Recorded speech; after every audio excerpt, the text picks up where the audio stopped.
worst possible thing you could say when you walk into a car dealership. I spent 5 years with Mercedes-Benz, 5 with General Motors, and the worst thing a person could say when they walk in is, if you could just get me to this payment, we got a deal. So your loan's probably still like 19, which means you got to pay to get out. You're upside down. It's called negative equity.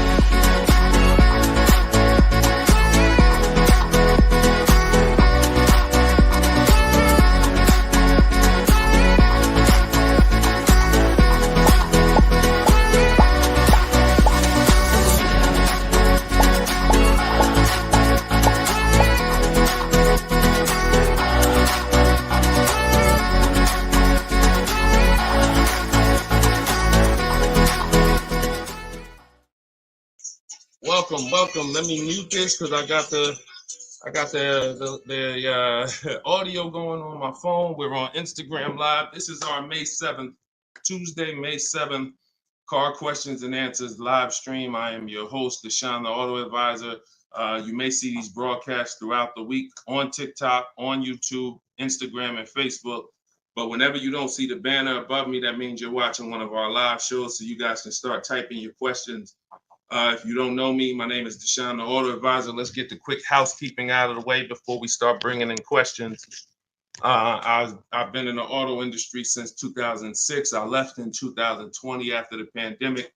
Since then, we've been focused on car shopping education, teaching you how to get the low market prices on your leases, your new cars, and your used cars by bidding and looking at multiple offers, making dealers and banks bid for your business versus how you've traditionally shopped. So that is what we do. I'm also the author of the pretty much 5-star rated digital book. It's called Cars from Home, and we're currently rated 4.94, goodreads.com. Just want to get the housekeeping out the way for those of you who don't know me. For some of you who've been on the show before on the stream, welcome back. But for those of you who don't know me, this is my new digital book. It's called Cars from Home. You can get your copy for 75% off the normal price by going to my Instagram bio, the TikTok bio, or if you're on Facebook or Instagram, you can actually scan this QR code, Facebook or YouTube. You can scan the QR code, or you can go to deshonebook.com. We have a link in the comments for you. Lastly, I am the host of the masterclass, Everything You're Doing Wrong, Buying, Selling, and Leasing Cars. Some of you have asked, I share a lot of people who are using these strategies throughout the broadcast. Some of them are people who have my book. Some of them are people who attended my free masterclass, and some of them are in my car shopping school, Maps Academy. So either way, you guys can get anything you need from me in the bios or in the comment section. So let's get started, Dolan. You can bring in the first question. This is May 7th. So if you're just getting on, we are live on all 4 platforms, May 7th, 12 p.m. Eastern time. And you can share this with your friends. Tyler from TikTok, how are you? How does gap insurance work on a lease? Great question. Gap insurance covers the amount that you owe if, God forbid, the vehicle is totaled or stolen and they don't find it. So let's just say the car is only worth $40,000, but the actual cash value if the vehicle gets totaled is, $35,000. So if the insurance company is only going to pay out $35,000, the gap insurance would kick in and cover the remaining gap. So now most leases include gap insurance, but you never want to assume that the lease includes gap insurance. Whenever you are getting your offers from dealers, when you're getting your offers, you always want to make sure that you ask for them to include gap insurance. But yeah, that's the way it works. You want to make sure 99% of leases have gap, but you don't want to make that assumption. Always ask when you're getting your quotes that the gap insurance be included. All right, great question. Go ahead, Dolan. Next one. All right, keep sending your questions, y'all. I see you on Instagram. Those of you who are on Instagram, you click that thing that looks like a paper plane, and you can actually see that you can easily invite a couple of your closest friends to the broadcast just so they know about this information when they need it. Because 1 in 5 people are shopping for a car at any given time. So 5 people in a group, 1 of them is going to be shopping for a car, and we want to make sure you guys have the knowledge you need. Go ahead, Dolan. Guys, make sure you are typing your questions all in one question. Try to get it all in one question. What's up, Instagram? This one says new car parts are hard to replace. The dealership wants old cars back. Anybody who's in the business of buying cars wants cars. So it's not just the dealerships, it's the online buyers, CarMax, Driveway, Carvana. They want cars. Local people who buy and sell cars, they want cars. Wholesalers who buy cars to sell to dealerships, they want cars. If you get what I'm saying, you understand why you need to be making people compete. See, we take one buyer. That's what you've been taught to do. You've been taught to take one buyer, one person who wants your business, and give them the opportunity to negotiate. What we teach is for you to actually go to multiple people who want that business and make them compete. And that's how we make sure we get below market prices, because we in order to get below market prices, you must see enough offers to know the market. I'm gonna say that again. In order to get below market prices, you have to know you've seen enough offers to where you know the market. Could y'all keep running up the likes on TikTok? Every time we say something that you like, if you could just tap the screen, it runs the likes up and it gets a lot of people's attention on TikTok. Let them know they need to be here. Okay, so that's what you want. Everyone wants cars back. So you want to make sure no matter where the market's going, electric cars, old cars, new cars, luxury cars, just make sure you are getting at least 5 to 6 offers every time you want to replace a car. We don't trade in cars because you are not going to get the money you could get trading cars. Now, I'm not talking to you about doing private sales either, where you list the car and then you go and you got to, have people come to your house in Facebook Marketplace. I'm talking about the people who pay cash money, inspect the car in an hour, hour and a half, and cut you a check. Those are the people we need to get 5 or 6 bids from, and that's what we teach. Those companies are very easy to find and very easy to work with. Okay, who's traded a car before? If you've ever traded a car before, type the letter T. All right, stay by your phone, y'all. This is live. This is May 7th. This is our 12 p.m. class, so stay by your phone. I want you to make sure we don't just talk here, we dialogue.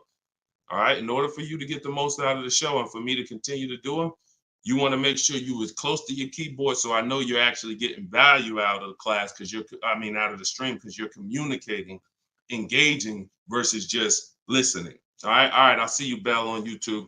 Anybody who's traded a car before, type the letter T. If you've traded a car, this is important for you to know. It's almost impossible.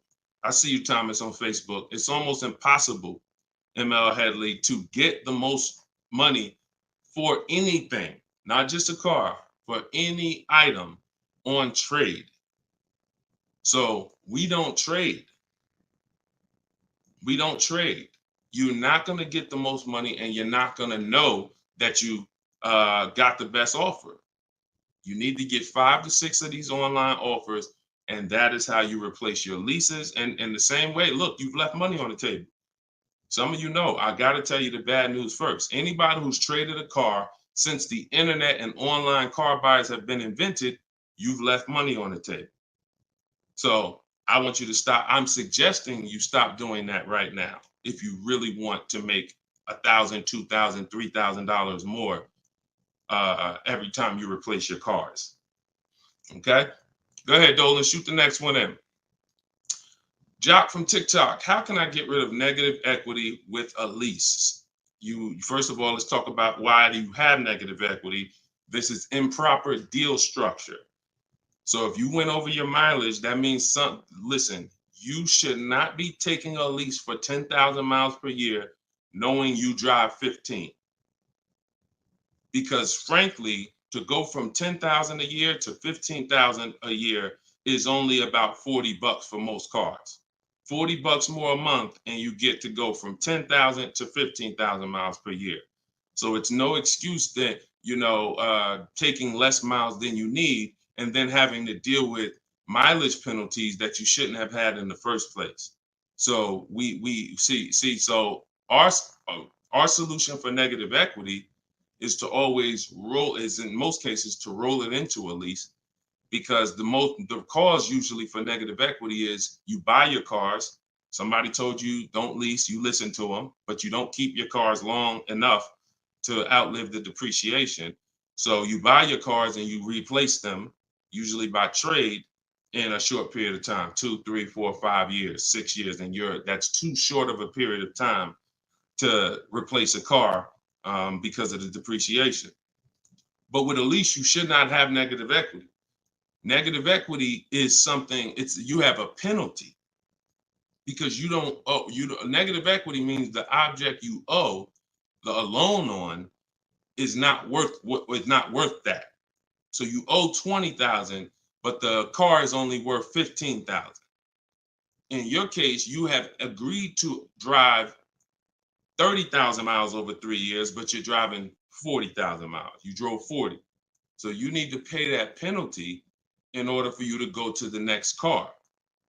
Okay? It should have been in your lease to begin with because you pay less for it if it's in your lease. You pay probably 15 cents a mile, where on a penalty, you're going to pay 25 cents a mile in a lot of cases.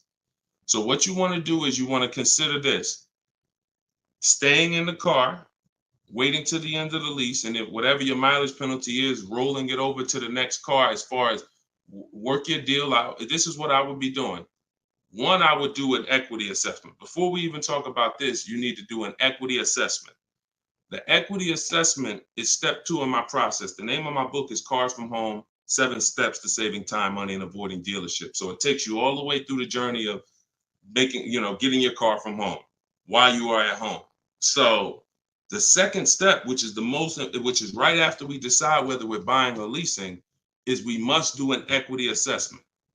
Some of you, who has a car that they're going to be replacing to get a car?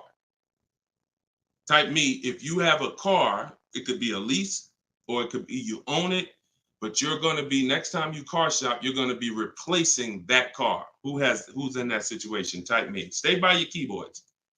Let's go. We're live. This is May 7th. Wake up, people. Wake up. School me. All right, me, I see you. All right. What's up? Y'all can we run the lights up on TikTok? Can we tap the screen?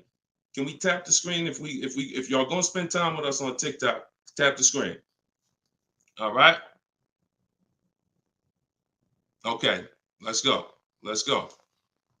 Come on. Don't play TikTok. I'll close the broadcast. All right.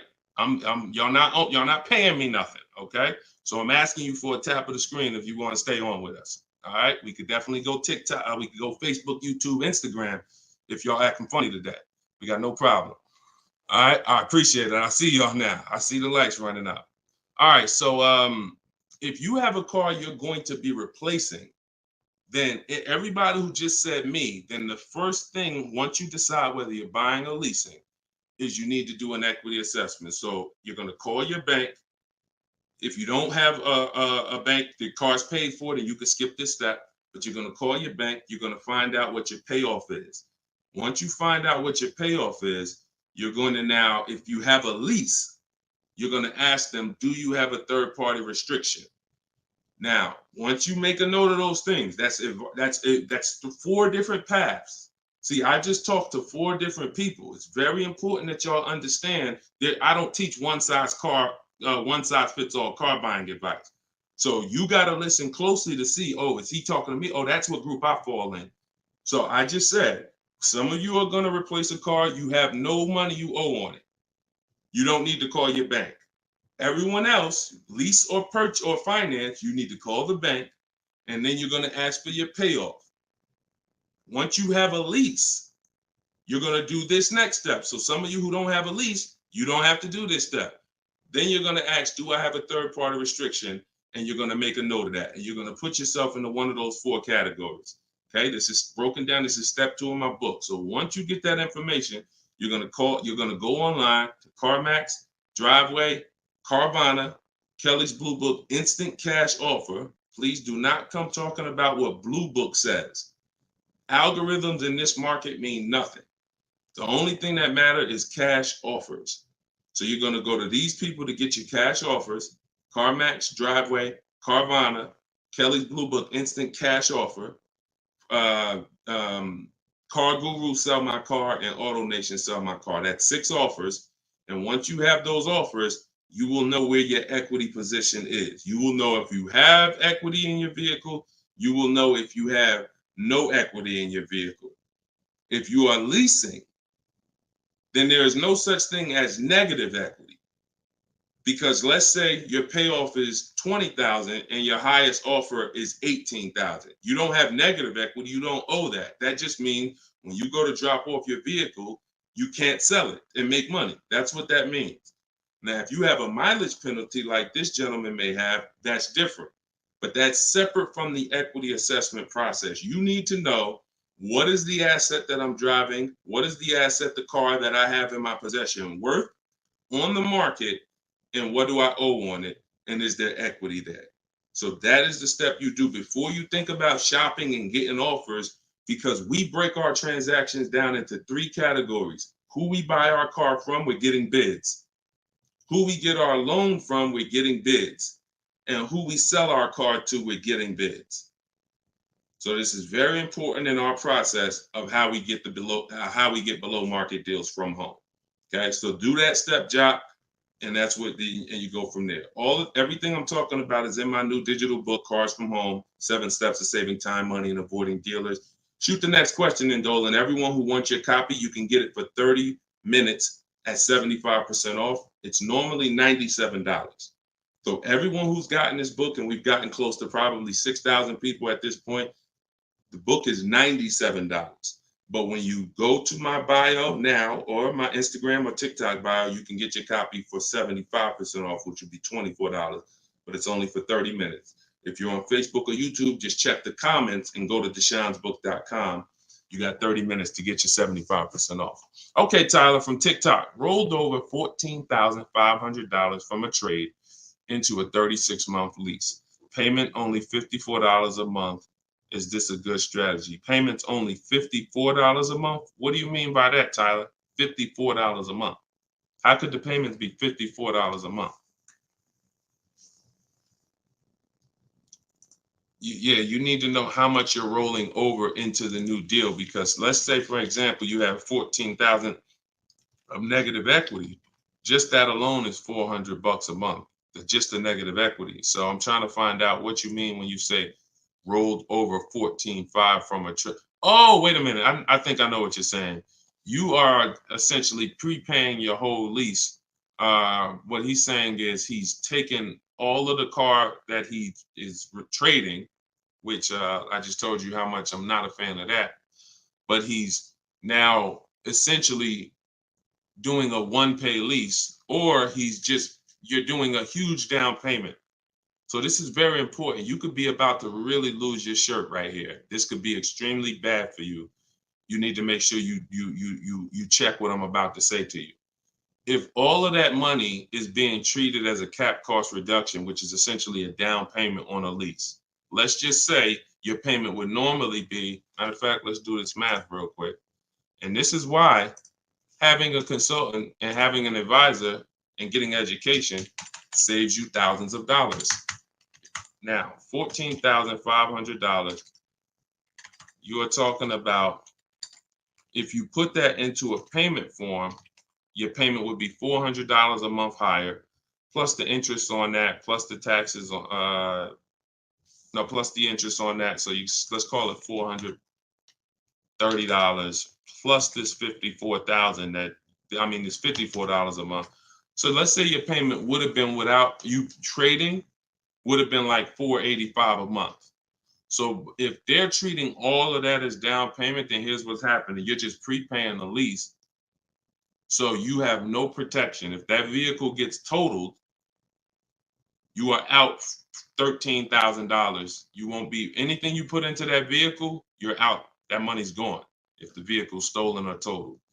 So what it makes more sense to do is to see if there's multiple security deposits that you could put. You need to get your offers, though, with no money out of pocket, because you can't look at one-pay leases and you can't look at multiple security deposits if you don't know what the original deal was without them.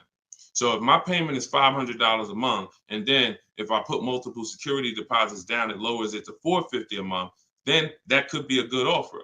If it lowers it $20 a month and I got to give them $6,000 to hold, then it doesn't make financial sense. That's not a good return on you holding $6,000. But I'm always comparing it. This is something we teach called advanced leasing strategies. This is not for everybody.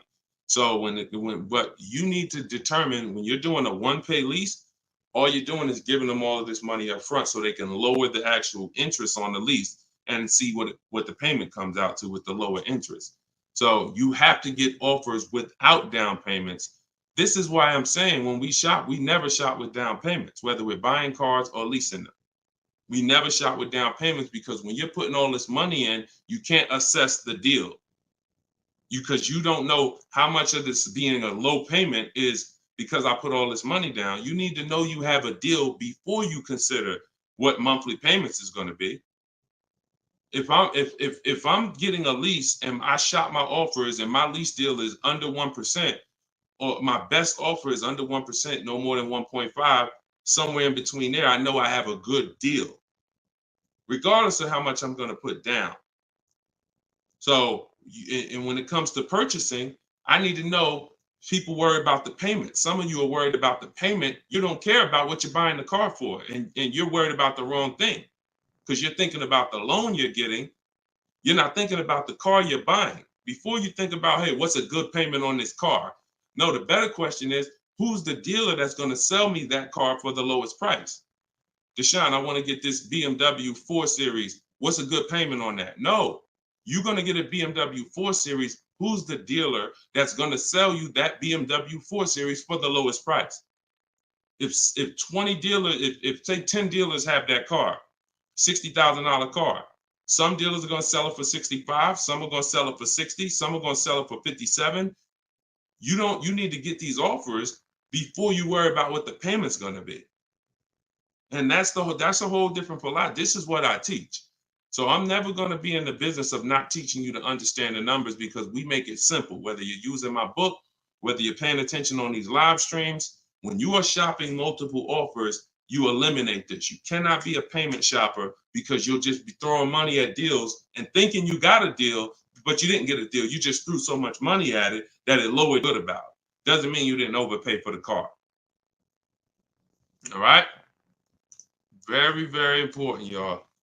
This is $3,000 to $5,000 to $7,000 to $10,000 mistakes. These aren't $100 mistakes. Listen, people right now are so distracted. They are asleep. They are asleep. The only way people could continue to make money is people stay asleep. It's not so when I tell you the conversation, you are taught to, when you're buying a house, get help. Make sure you have a plan. Work with the best people. Get a home inspection, even if you're not going to buy the house, right? Don't you get a home inspection even if you're not going to buy the house? Don't you risk $400, $600, $800, even if you're not going to buy the house? Why? Because you want to protect yourself from making a $20,000 to $50,000 mistake. But with cars, this is the only thing that you think, oh, I could just do this on my own. Knowing that every time you buy a car, you have a little buyer's remorse. You hope you hope you didn't overpay. You hope you didn't. So lock in. The only way you are going to win and be like these people that I show on the show all the time, like you see just a ton of people that's paying ridiculous prices, below market prices. And I got more to show y'all. Like my next show, I got like 3-4 million people that hit me with their deals they got in the last 2 weeks that I haven't even pulled in yet. Like you're not going to get these prices until you take car buying as serious as you take buying a small house. Once you start doing that, then you'll start saving 5 and 10 and 15 grand on some of these cars. Until then, you're gonna keep just moving the way they want you to move. Go ahead, Dolan.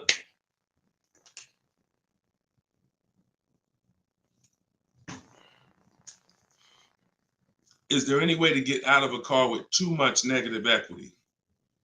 No. Negative equity is what I call a bad credit for people with good credit. You could have an 800 score. If you have too much negative equity, you're not going anywhere. So the first thing to know is what's the cause. See, we could sit here and we can cure the problem, but until we know the cause, you're just going to go and you're going to repeat the problem. The cause is you're not leasing, but you're not keeping your cars 8 years. So what you're doing is you're losing on depreciation. Your car's value is going like this. You buy your cars, it goes down 15%, 20% the first year, 15%, 12%, 12% is losing thousands of dollars in value for the first 5 years. And then that's when you go to trade it, or that's when you go to replace it. So you don't keep the car long enough for it to start losing a little bit of value because somebody taught you you could just switch cars anytime you want. Buy them and switch them, buy them and switch them. This is a depreciating asset, and you're going to lose every time doing that compared to someone who's getting great lease deals. So if you're not, our rule of thumb is if you're not buying your car to keep it at least 8 years, you should be shopping for great lease deals, not purchases. So you need to know the cause. Now, once a lot of you figure that out, that that's true, and you learn that all of this bad structure has cost you, you're going to lease. You're going to say, Deshone, I'm not keeping my car 8 years. I'm leasing my next car. If you don't have too much negative equity, then what you should be doing is trying to cover the difference. So you're going to do that equity assessment process that I laid out about 10, 15 minutes ago. You're going to do that equity assessment process. If you only have a $1,500 to $2,000, $3,000 difference between your best offer and your highest offer, I mean, let's say you owe 20 grand, but somebody's going to offer you 18, then I would pay off the difference all day long because I'm still winning with a bidding system on there. See, when you get bids, even when you have negative equity, that's still you're still getting the most money for the car you can get, which means your negative equity amount is going to be the lowest it can be. So you always want to explore if I could pay the difference between my highest online offer and my negative equity, that's the best. Because once you can't do that, now you eliminate the ability to be able to participate in a bid because you have to trade. This is the only time where we have to trade because you need somebody to finance that negative equity because you can't pay the difference. You don't have the cash to pay off the negative equity. See, if I know that I can cover my negative equity by selling the car to CarMax and I pay $2,000 and I'm out of it, that means now I can get bids for my replacement car, which is what we do. So I could get the lowest bid for the car I'm buying, the highest bid for the car I'm replacing, the lowest bid for my interest if I'm buying. Once I have to trade because I have too much negative equity, I can't do that. I can only get the bid for the car I'm buying, and then I have to ask that dealer to roll my negative equity into the car that I'm buying. And the problem with that is that dealer is not going to win a bid. So even though CarMax may have been offering you 18, that dealer may only be able to offer you 16. So what would have been $2,000 of negative equity is now $4,000 of negative equity. That's why paying the difference is always best if you want to maximize the deal and get below market deals. That's it. But if you have too much negative equity, you can't do that. Now, it's very important that you understand something regarding the car you're replacing your negative equity with, the next car you're going to buy. You can see Sean uses our bidding strategy. He's in our private group. For all of you who want to know about my private groups and you have to attend, there's people who ask me, who are these people? You must attend my masterclass in order to be eligible to be in our educational course. So this is but what it is my book in video form with coaching. So the 7 steps are the same. Those of you who are using the book to get to your goal, use the book. It's just different ways of learning. So anyway, you can see Sean here he got his bids and he found a car that had a $15,000 rebate. He didn't know that, a $15,500 rebate. So if Sean wanted to bring negative equity over to this vehicle, he's buying the car so low with all the rebates, he could bring over 5, 10, 20 grand of negative equity and he's still going to be able to do it. Because as long as you're getting a big discount, you actually can, the bank is not going to lend 25% more than like 25% more of the car's value. So you can't slap 10 grand of negative equity on a $30,000 car. And the bank is going to look and say, why would we lend 40,000 on a car that's worth 30? There's something called loan to value ratios.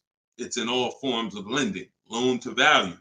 So you have a cap based on the price of the car. There's only 25% or so more that the bank is going to lend. So if you're trying to do no money down deals, having too much negative equity prevents those. So this is why we need to get out of negative equity and stay out of it and start leasing. Stop buying your cars. The only time you actually switch from a purchase with negative equity, I own my car and then I'm switching to another car and it's a purchase, not a lease, is if you had like an emergency. You were going to keep the car 8-9 years, but you just had a bunch of kids and now you need a whole different car. It's unlikely. But if you're not keeping the next car 8+ years, you shouldn't be buying again. You're going to be back in negative equity every time. Okay? All right. Go ahead, Dolan. You can shoot the next question. TikTok, I see y'all. We are live. This is May 7th. This is our 12 p.m. Eastern time show. If y'all can, every couple minutes, if you could tap the screen, if you're enjoying the show, if you're enjoying the stream, keep running the likes up on TikTok. Appreciate y'all. All right. Instagram. My lease on a CX5 is coming up. CarMax value is showing 21,000. My buyout is like 18. Should I buy it and keep it? No.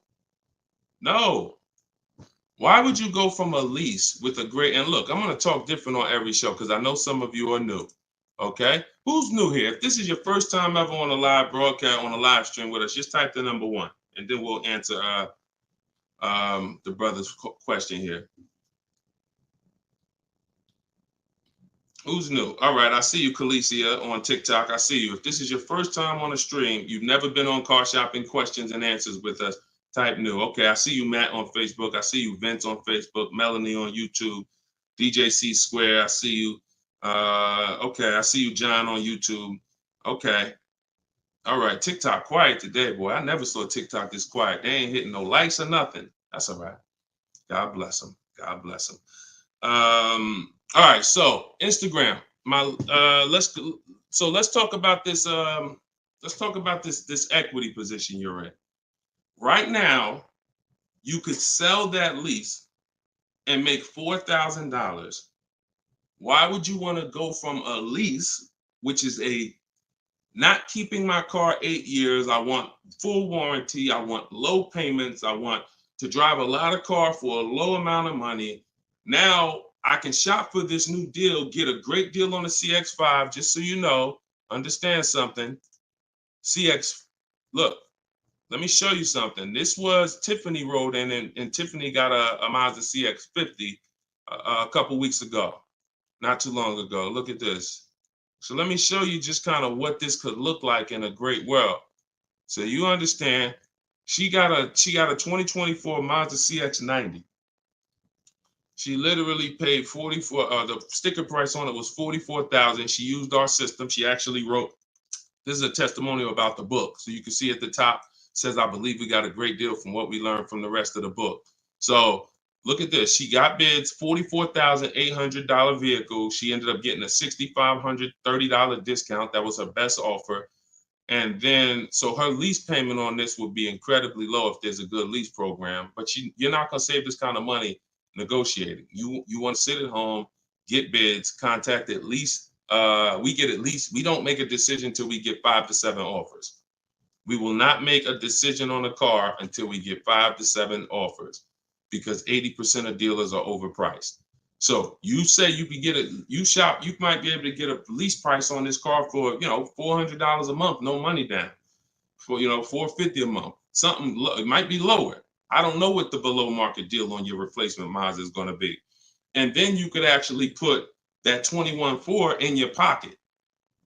So you could say, hey, the difference. So you would sell the car to CarMax for, and you would make $3,400.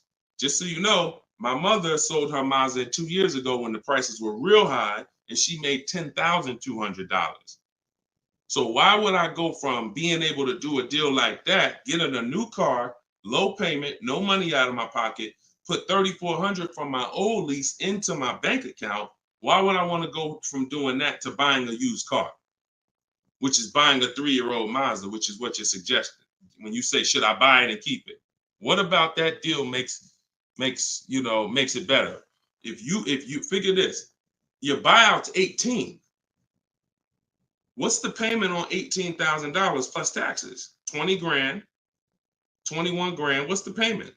$400 a month for 5 years.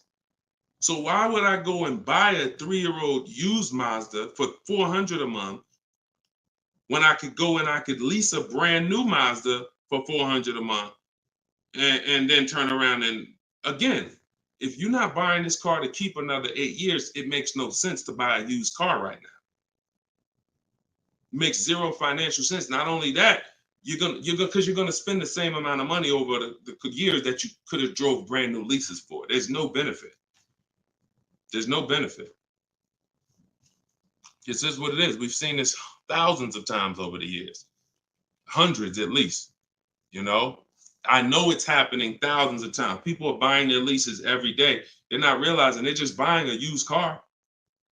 That's all you're doing. So I go from leasing to buying a used car, which means something in me has to change.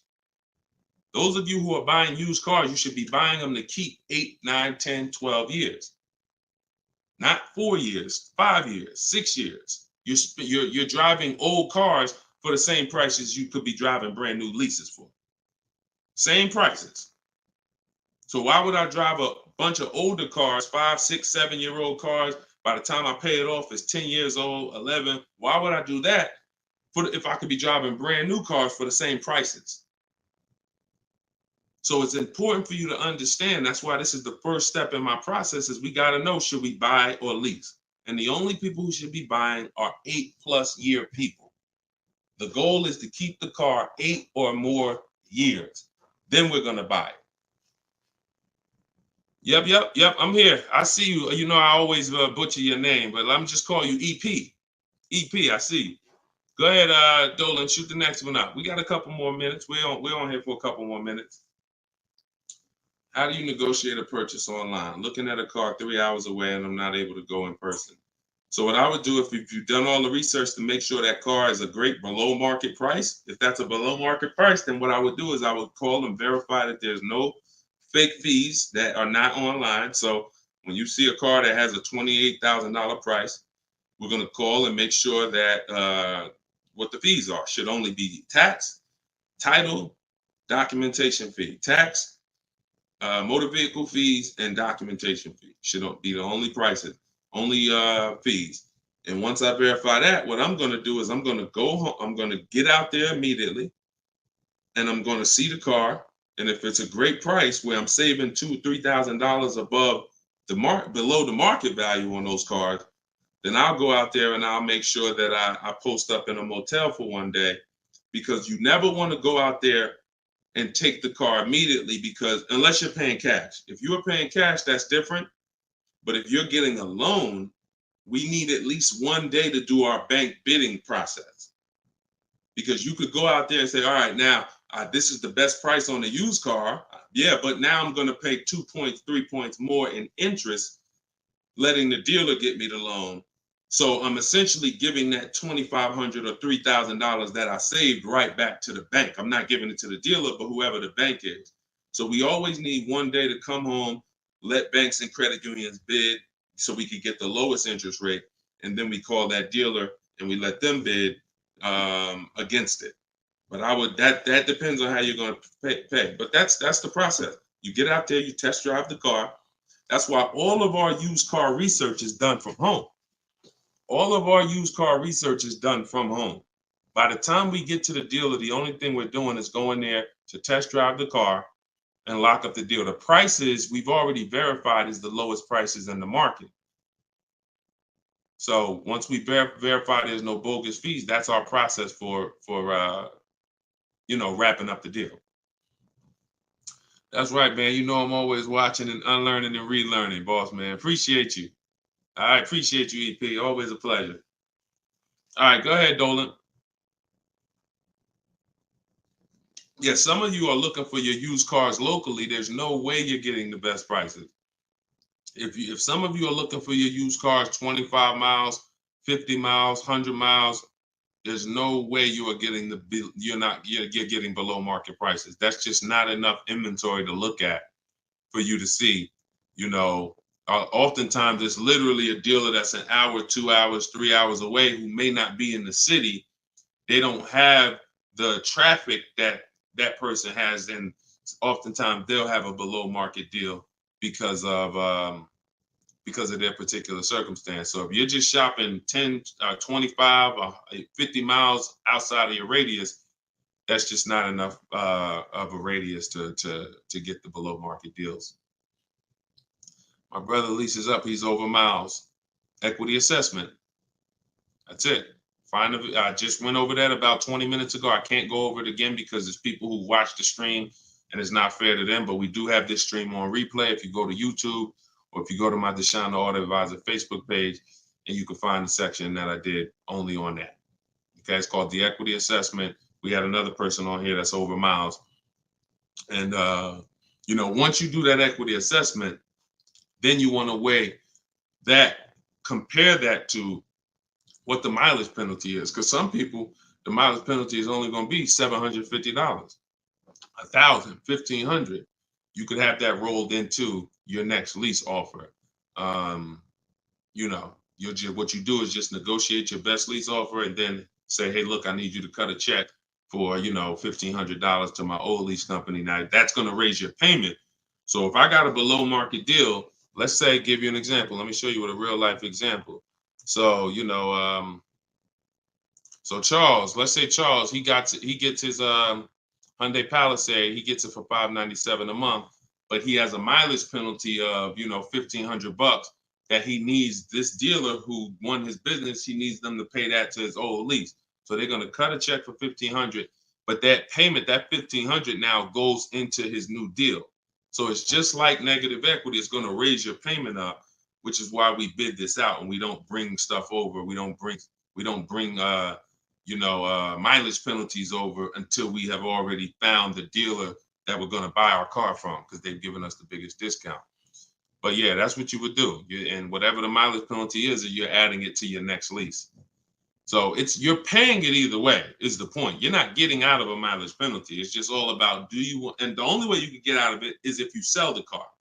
So that is how you get out of it. Because when I sold my Jeep Grand Cherokee lease, I was over miles by probably, I think I had 42,000 miles on it, and I contracted for like 39. But that's because I extended the lease. And when I extended the lease, I was doing more driving, and I just said, I knew I had so much equity in the car, because again, that's when cars were worth literally $7,000 to $12,000 more all through the pandemic. 2020, 2021, 2022, we had people cashing out, making $8,000, $10,000, $12,000. Some of you might have saw some of our videos and used what we were teaching then. So once you do that, that's the only way you get out of a mileage penalty is you sell the vehicle, and then it's all whole. But if you're not doing that, that mileage penalty is going to be paid. It's just what I just told you is a way to get the deal done without having to pay the mileage penalty out of your pocket. You're rolling it into your next deal. All right, go ahead, Dolan. All right, y'all, this is our Tuesday 12 p.m. stream. We're on here for a few more minutes. Keep your questions coming. Try to get to as many as we can. Everything I'm teaching y'all, if you guys do not want to remember this, if you're like, Deshone, I want something where I can see step-by-step your plan, you want to go to deshonesbook.com. We got the banner on the screen. If you're watching us on TV, you can scan the QR code with your phone, and you can get my new book. It's a digital book called Cars from Home, 7 Steps to Saving Time, Money, and Avoiding Dealerships for 75% off. So you'll get it for $24. You won't pay the normal $97, but it's only for 30 minutes, okay? After 30 minutes, it's normal price. You guys that are on TikTok, you can get yours in my TikTok bio. There's a website there, as well as in Instagram, my Instagram bio. All right, get your 75% off if you don't want to get it, if you don't want to remember any of this. All right, so Guitar Jams, YouTube, what's the best price to negotiate over sticker price? For example, a car is a $26,000 sticker, but I'm only wanting to put $27,000 in cash. Is $1,000 difference enough to avoid all BS fees? See, that's a problem. See, let me show you how you're actually hurting yourself by doing this. You're not getting bids. You're not getting multiple offers. If you're looking at a new car like this, a $44,000 car, You go in and you assume what a good deal is going to be. We never assume what a good deal is going to be. We have to reveal what a good deal is by getting multiple offers from home. So we sit at home. In my way, we use the computer and we're going online and we're going to dealers' websites. I have scripts in my book. So all you're doing is copying, pasting my scripts to use this. Now, if you're doing it your way, you just want to make sure your goal, you could do it by phone. I don't care how you do it, but your goal is to get 5 offers, because until you get 5 offers on these new cars and on these leases, you're not going to ever know what the best deal really is, because 80% of dealers are overpriced. So when you look at something like this, if you said, okay, $44,820 car, like the one I got on the screen, if you went in there saying, well, I only want to pay $46,000 all in, look at what she paid. She paid net $40,300. Look, this was her base price. She got $38,289. Her net price was $40,300. So if you would have went in here on this car saying, well, it's 44, look, I'll give you 46,000 all in, you would literally have overpaid more than Tiffany by $6,000. Let that sink in. You can't go in feeling for the bottom, brother. You will certainly get somebody will take a vacation on you. Their commission they're gonna make, well, that's probably an $8,000 profit deal to the dealer, $6,000 profit to $8,000 profit, and somebody's getting a $1,500 commission on you because you just went in. Oh, let me guess what I think a good price is going to be. Not knowing if there's any rebates on the car, not knowing anything about it. I'm just going to guess. Look, what if Sean would have went in? Look, what if Sean would have went in talking about, this truck is $73,000.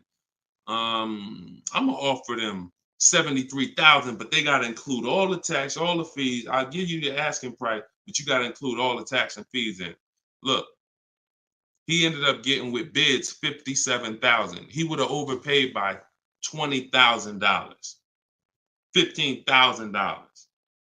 And I'm sorry to tell you that some of you are doing it every day. You've done it on all your cars. You've overpaid, not using these strategies.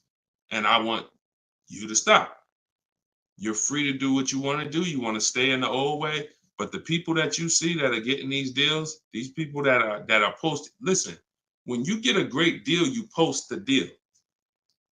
See, when you get a car, pay attention, y'all. Pay attention to what I'm about to say. It's very important.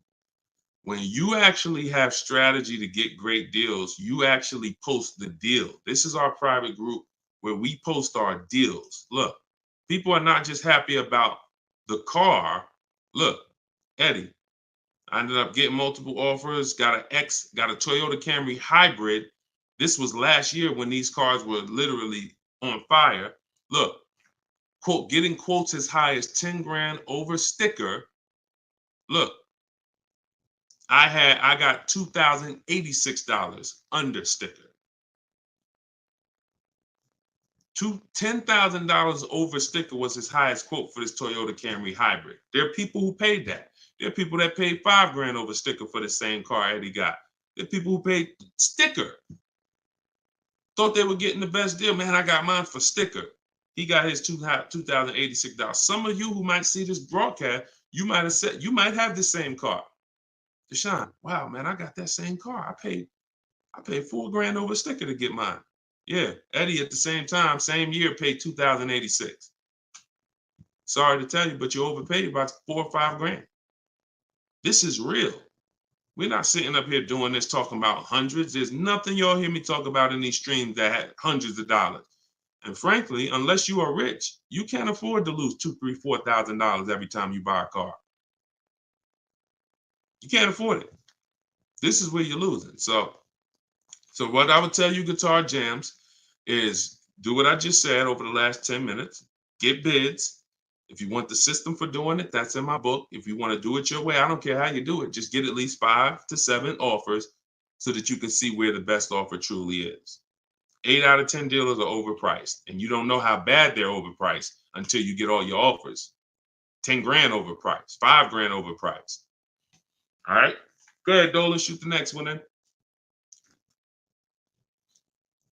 Great question, though. Can you get a deal when you build your own car? Absolutely, Sherry, but you want to get those offers before you agree to buy something from anybody. So if I'm ordering a car, I'm getting 5 offers, 10 offers. I'm getting 5 to 7 offers, not 10 offers. See, in my book, I have a process called the 25 to 5, where we connect with 25 dealers online in 20 minutes. And our goal is to get 5 to 7 offers in 48 hours. So once that happens, we don't order a car until we verify the car doesn't exist in the market. See, because when you walk into a dealership or call 2 dealerships and they say, oh, we don't have that car, but we can order it for you. Now, what are you doing? You only talk to 2 dealers. What about in the 25 dealers that we talk to? What if 7 of them or 10 of them have that car? So you just talked to 2. Now they got you ordering a car. We don't order until we talk to these 25 dealers online and they tell us, hey, nobody has it, or it's only 2 out there, then we might order. But that car could be sitting right around the corner from you, or 30 minutes away from you. People could have 5 of them. An hour away from you, people got 3 more of them. But because you're just local, you think, oh, I need to order this. We don't order until all of those dealers tell us we don't have that car. And then when we send out our order request, we're getting quotes from all those dealers. So we're getting probably at least 10 offers. When we go to order, we're probably getting 10 offers because all of those dealers we've already been talking to. And any of them could order us a car. I had a young lady 2 years ago, no, last year, the new BMW came out, the new BMW X4M, and she got quotes. And to order, nobody wanted to give her below sticker price. Some were higher than sticker. The person who won the bid was giving her $3,000 below sticker. But the car had a bad lease program though, so she ended up not getting it. But $3,000 below sticker. If she was purchasing that car, that would have been a ridiculous deal. Brand new BMW, new body style, $3,000 below sticker. But that's bids. And we do that in 45, 60 minutes. Before you even get home from the grocery store, we already got the bids, and we're not putting in 60 to 90 minutes to get this done. So my process is not just money, it's time. I don't want to spend more than 60 minutes to get a car. And I could get any car, any price. All of these people that you're seeing, Danielle, Kimberly, Bonita, all these people right here, Charles, they could get that Zafrina, they could get these cars, they could get these same deals that y'all seeing, and they're probably 90 minutes. Some of them might be 60 minutes because it was their first time, second time, some of them. Second time you get it, you're probably 60 minutes because it's a repetitive process. Getting a car, getting these bids is so repetitive, you'll see. This is what I should have been doing years ago. I don't know why. So easy. All right, go ahead, Dolan. Shoot the next one in. What's up, Sus? Ralph Morales. K. Michelle, I see you. That's not the K. Michelle, I know.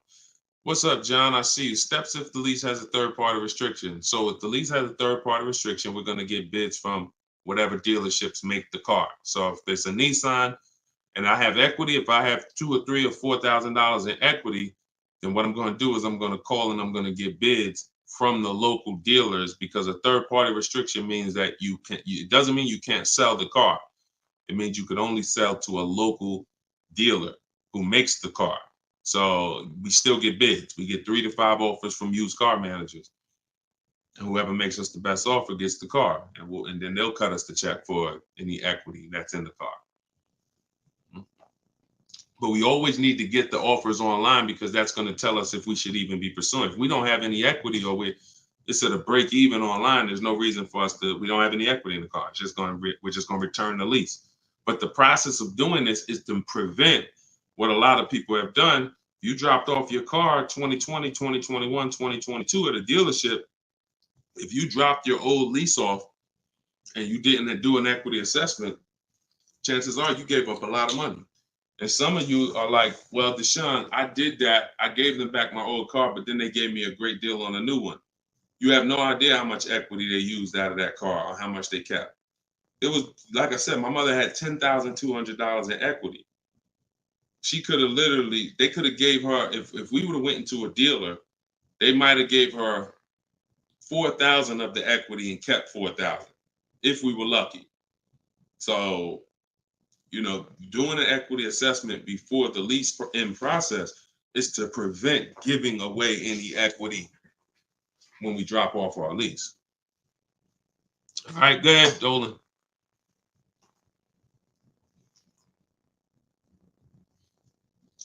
This is our Tuesday, May 7th live show, 12 p.m.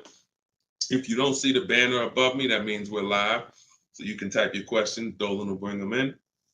We got another couple minutes. Hey, Deshone, currently in talks with dealers for a good offer. Thanks for all your help. Great. I feel empowered and confident I'll get the best price. Get the book, everybody. Stop leaving money on the table. Thank you, Nico Smooth. See, it's empowerment. It's the only way to feel empowered. You are not going to feel empowered going and negotiating with a car salesman. Anytime you're working with us, it's already set up for you to leave not able to guarantee you got the best deal. Nico Smooth, he's going to guarantee it. I don't know if that's a woman or man, but they're going to guarantee it because they're getting offers. They're getting offers. If you went in, if you had to buy a 100-inch TV and you just went out right now and the first store you found that had one, you just paid it. Or you looked and said, man, I think that's a good price. 100-inch, man, that's only, $900. I feel like that's a great price. Meanwhile, you didn't look on Amazon. Amazon had a better brand for, $200, $300 less. Or Amazon had the same brand, or Walmart had a better brand for $300 less, or Best Buy. These are the same principles. It's impossible for you to go into a car dealership and get a good deal and you don't know the market. The market you only know through getting offers. Once you get the offers, you see what the best market prices are and you pick the lowest one. That's how you get the below market offer. So I'm glad, Nico. Enjoy, and definitely send us your success story. Just like Tiffany did, email me your success story when you get that offer and you close that deal out. Way to go. Go ahead, Dolan. What's up, Todd Billions? Do you need to check dealers in other states? I live in Florida. Depends. We will go with, all right, so some people will do my strategy is called the 25 to 5. We're connecting with 25 dealers online. Some people, they do it through offers. Through if the state is not too big, maybe their 25 dealers is all. If their state is really big, maybe the 25 dealers are all in the state. But some people, they might only have 12 dealers in their state, and so they're going cross state lines, and that's very common. That's very common. If you look at Sean posted in our group, and he said he ended up expanding his search to 150 miles outside his area to find this deal. He said, I'm going to another state to pick this up, which is something I never would have thought of before, or would have before he attended the class. So he attended my master class. All of you who want to attend my free master class, it's called Everything You're Doing Wrong, Buying, Selling, and Leasing Cars. You can go to my TikTok bio, and you can go to my Instagram bio. We have a comment in the comment section for you guys who are on Facebook or YouTube. But this is, the local business is going to die. When you see and you shop online the first time properly, you're going to find out that the local business is going to be dead to you unless they win the bid. And you're not going to be committed to local anymore because, look, Sean is driving to another state because his best offer, it saved him $4,000. So no other dealer near him made him the other offer. This dealer that's in another state made him, and it's $4,000 better. So literally, if he has to drive 4 hours, 2 hours there, 2 hours back, he's literally making $1,000 an hour. This is the money we talk, big money talk. So yeah, go as far as you need to get 5 to 7 offers and get the below market deals tied.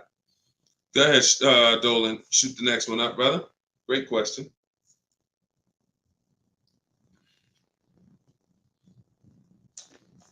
This is Charles Harris on YouTube. How are you? Hey, Deshone, why you don't have PayPal for a payment method?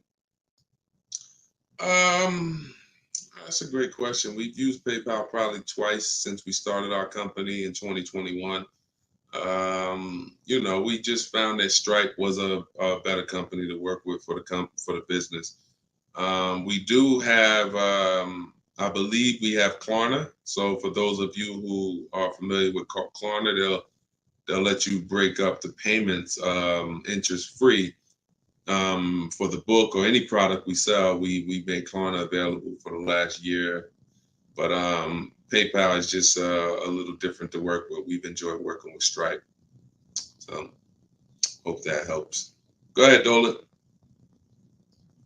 Right, we just hit the hour mark. Got a couple more. We'll try to take a couple more before we wrap. Lenice from Instagram. By the way, everybody, if you just jumped on, this is our Tuesday, May 7th, rather, 12 p.m. live. So we are live. So feel free to ask your questions. If you don't see the banner above me, then that means we're live and you can type your questions. Is purchasing a car from Enterprise Car Sales a good idea? In order for me, when we're shopping for used cars, like I have this used Infinity truck. We got it a year ago. It was 2020, so it was 3 years old. When we found that car, when I narrow it down to my top 3 to 5 used car options, they have the best title histories, the best service records, the best accident records. They're the best price in the market. They're below market. And then I verify what the brand new price was, because you can't know a car is great until you know the new car price. Because if a car was 50,000 and they're asking 30, that's different than a car that was 55,000 and they're asking 30. The $55,000 one has more value, has more equipment, more options, so it's a better value. So it's impossible to get a great deal on a used car without knowing what the original price was. So you might have picked a car that's, this one is 30,000, but again, the original price was 50. Meaning another one might be 31,000, it's $1,000 more, but the original price was 55 or 57. So you got to know what was in the new car price to be able to compare when we're getting. So if I narrowed it down and that Enterprise car was in that bunch, I'm not opposed to it as long as it has great service records, great accident history, great title records. But the title is going to show as a rental. So when I say great title history, you got frame damage, you got salvage titles, you got rebuilt titles, cars that have been totaled, rebuilt. You have different forms of title: personal lease, personal vehicle, corporate lease. These are all different categories of title. So if you get one that has a rental, then that price needs to be considerably less than the other cars on my list. That's the only way I would look at it. Great service records, great accident records, and then compared to the other cars in my bunch, it's got to be $2,000 less than them, $1,500, $2,000 less. So that's the only time I consider it. Go ahead, Dolan. Now, the way we shop for new cars and leases in my book, and the way I teach, is the 25 to 5 strategy. That's when we're connecting with 25 dealers online to get 5 offers, 5 to 7 offers, 25 to 5. When we shop for used cars, we're using my multiple marketplace strategy. So we're going on every marketplace that has used cars, 8 of them: CarMax, Carvana, Driveway, eBay Motors, Car Gurus, Cars.com, Carfax.com, Autotrader.com. We're going on all 8 marketplaces because these marketplaces have different prices, different inventory, and that's how we shop it, and we narrow it down from there. All right, Fo from TikTok. Best way to trade a vehicle and not be upside down. We already had 2 questions about negative equity. So what you want to do, Fo, is either go to YouTube and go to Facebook. The replays are there once we end the show. Just find somebody who had that same question. Somebody asked about replacing the car that they had negative equity on. Upside down, negative equity, same thing. Just 2 different terms. Go ahead, Dolan. Everybody getting value out of the show. If you're getting value out of the stream, type $signs, type a $sign. If you're getting value out of the stream, type a $sign. All right, everybody getting value? All right, I see you. Perfect. Good. Good. I see you, John. I see you, Tracy. All right, I see you, Sterling. Yep. I see you, Charlene. I see you, EP. Perfect. Glad everybody's getting value. Charlene said, thanks for the education. I just finished the first read of your book. Now I will start the process to buy a new car following the 7 steps. Congratulations, Charlene. Way to go. Now, some people choose to go the book step by step. So the last step that Charlene just said, step 7 is delivery. So you're not really getting, some people do this. And I can't, it depends on how you learn. The book is set up in a way where everything I teach is set up in a way, when y'all hear 7 steps, it's set up where if we talked on the phone, I would be saying, do this first, call me back. Do this second, call me back. Do this third. And then by the time we get to step 7, we're setting up for delivery or the pickup of the car.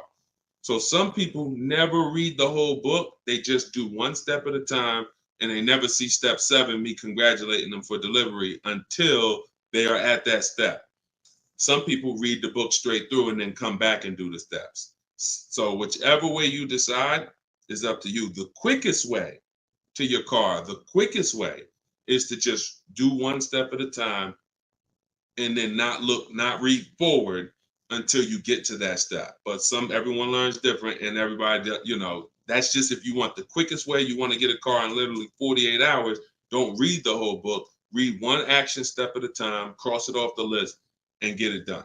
And then you'll have your car in 48, 72 hours. Okay, go ahead, Dolan.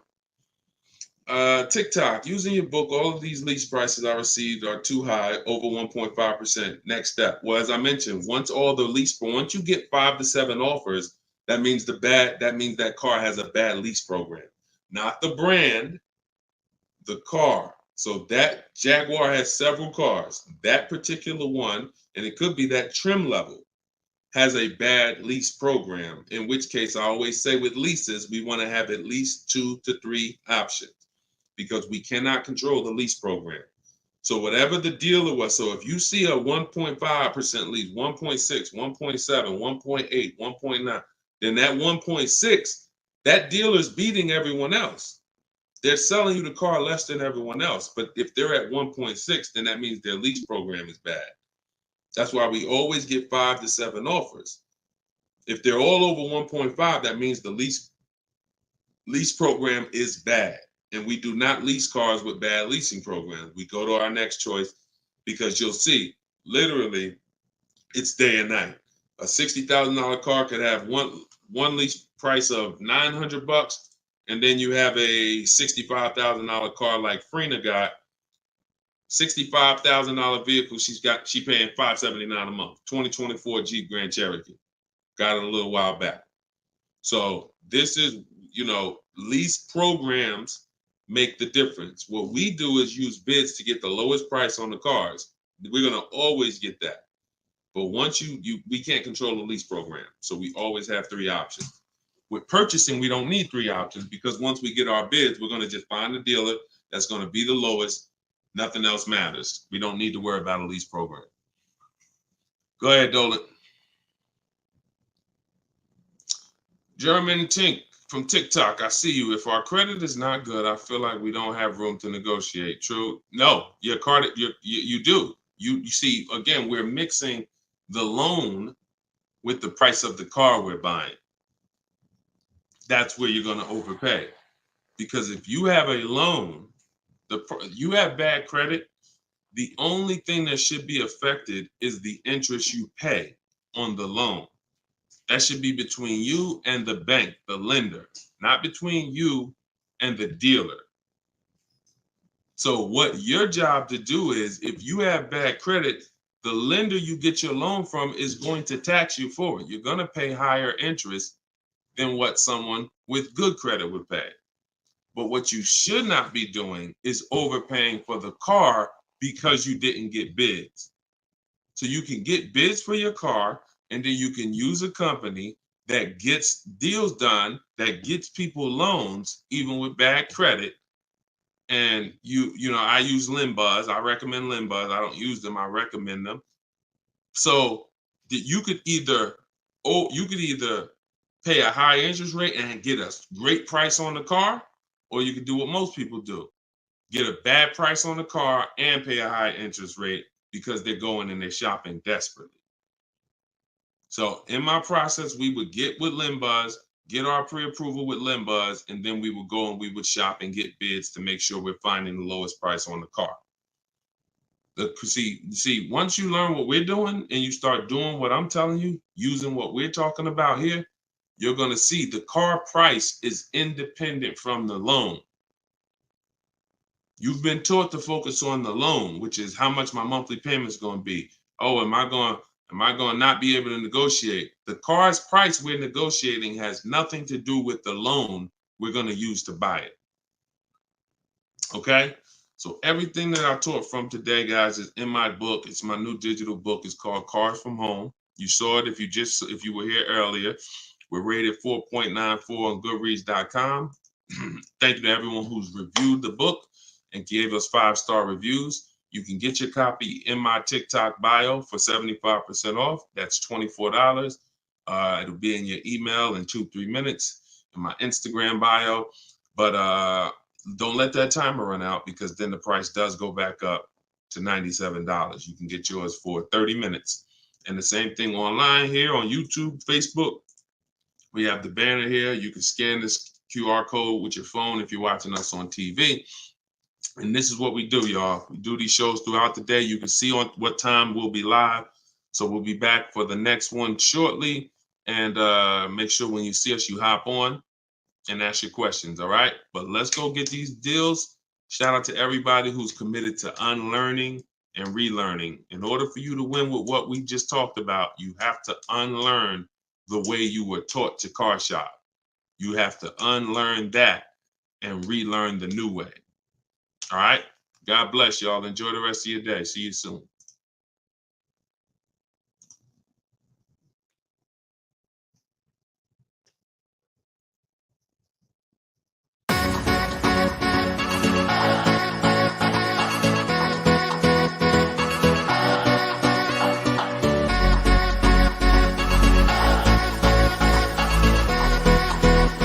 The worst possible thing you could say when you walk into a car dealership. I spent 5 years with Mercedes-Benz, 5 with General Motors, and the worst thing a person could say when they walk in is, if you could just get me to this payment, we got a deal.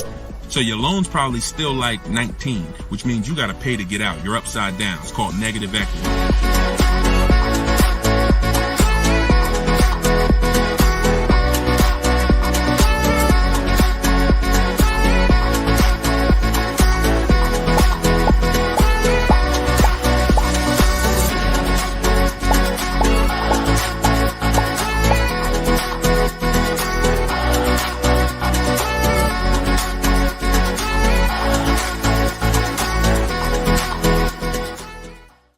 The next 12 months, if you are car shopping now, or in the next 12 months, I want you to type a 1 in the chat as you come in. My name is Deshone the Auto Advisor. I do these live streams throughout the week to answer questions when it comes to car buying the new way. We've been doing this, helping people really since 2021 through education. And so we teach an entirely new way to car shop. A way that has worked for thousands of people before you. And I do these live streams so that you can ask your car shopping questions, and we can try to get you the answers that you need to help you get below market prices, which is the only thing we settle for. So thank you to the people who are tapping the screen on TikTok, running up the likes. I appreciate it. We have Dolan moderating in the back, so you guys can start typing your questions. Everything I'll be talking about is out of my new digital book. It's called Cars from Home, 7 Steps to Saving Time, Money, and Avoiding Dealerships. Thank you to all who have reviewed the book on Goodreads, putting the review page up now.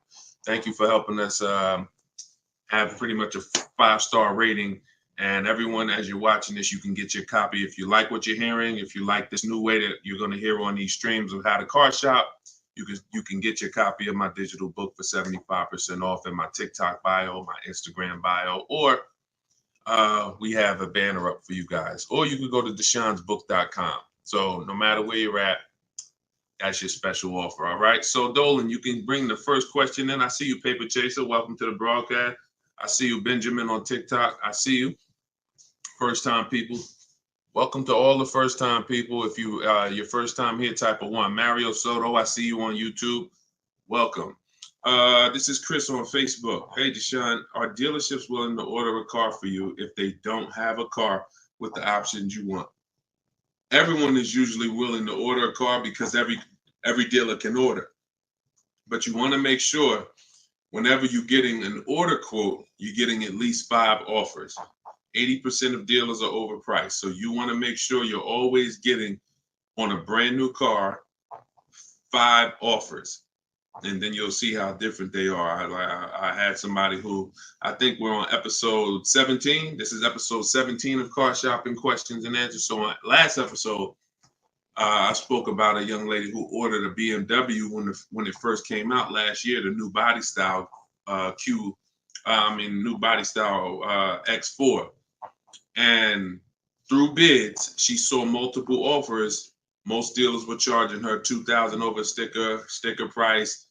But once she got her 5 offers, at least 5, she probably got set 5 to 7. Her best offer was $3,000 below sticker. So I always say when you're shopping the right way, it should be a $3,000 to $5,000 to sometimes $7,000 difference between your best offer, which is the below market offer, and your highest offer, which is, the highest of all the other offers. So that's when you know you're shopping correctly. So make sure when you're ordering, you're following that model so you can make sure you're getting your best price. And you do this right from home. You could do it by phone, or you could do it my way, which is using the dealer's computer, the dealer's websites. We do copy and paste models to get quotes directly with dealers, speaking with them on their website. So as long as you do it, that's all that matters. All right, great question. Shoot the next one up, Dolan. Let me open up my phone on Instagram. My phone battery is low, but hope. Okay. Yes, everybody. This is our Tuesday 7 p.m. live stream. So this is live. Whenever you guys don't see the banner above me, then that means we're absolutely live, and you can ask your questions. We rebroadcast these streams all through the day. So you can send your friends, family to them. But whenever you don't see the banner above me, that means we're actually live. So you can ask questions. Okay, go ahead, Dolan. This is from TikTok. I need a new truck. Any advice? Or the first thing, all right, I'm getting ready to tell you the first thing you think about when you are in your position.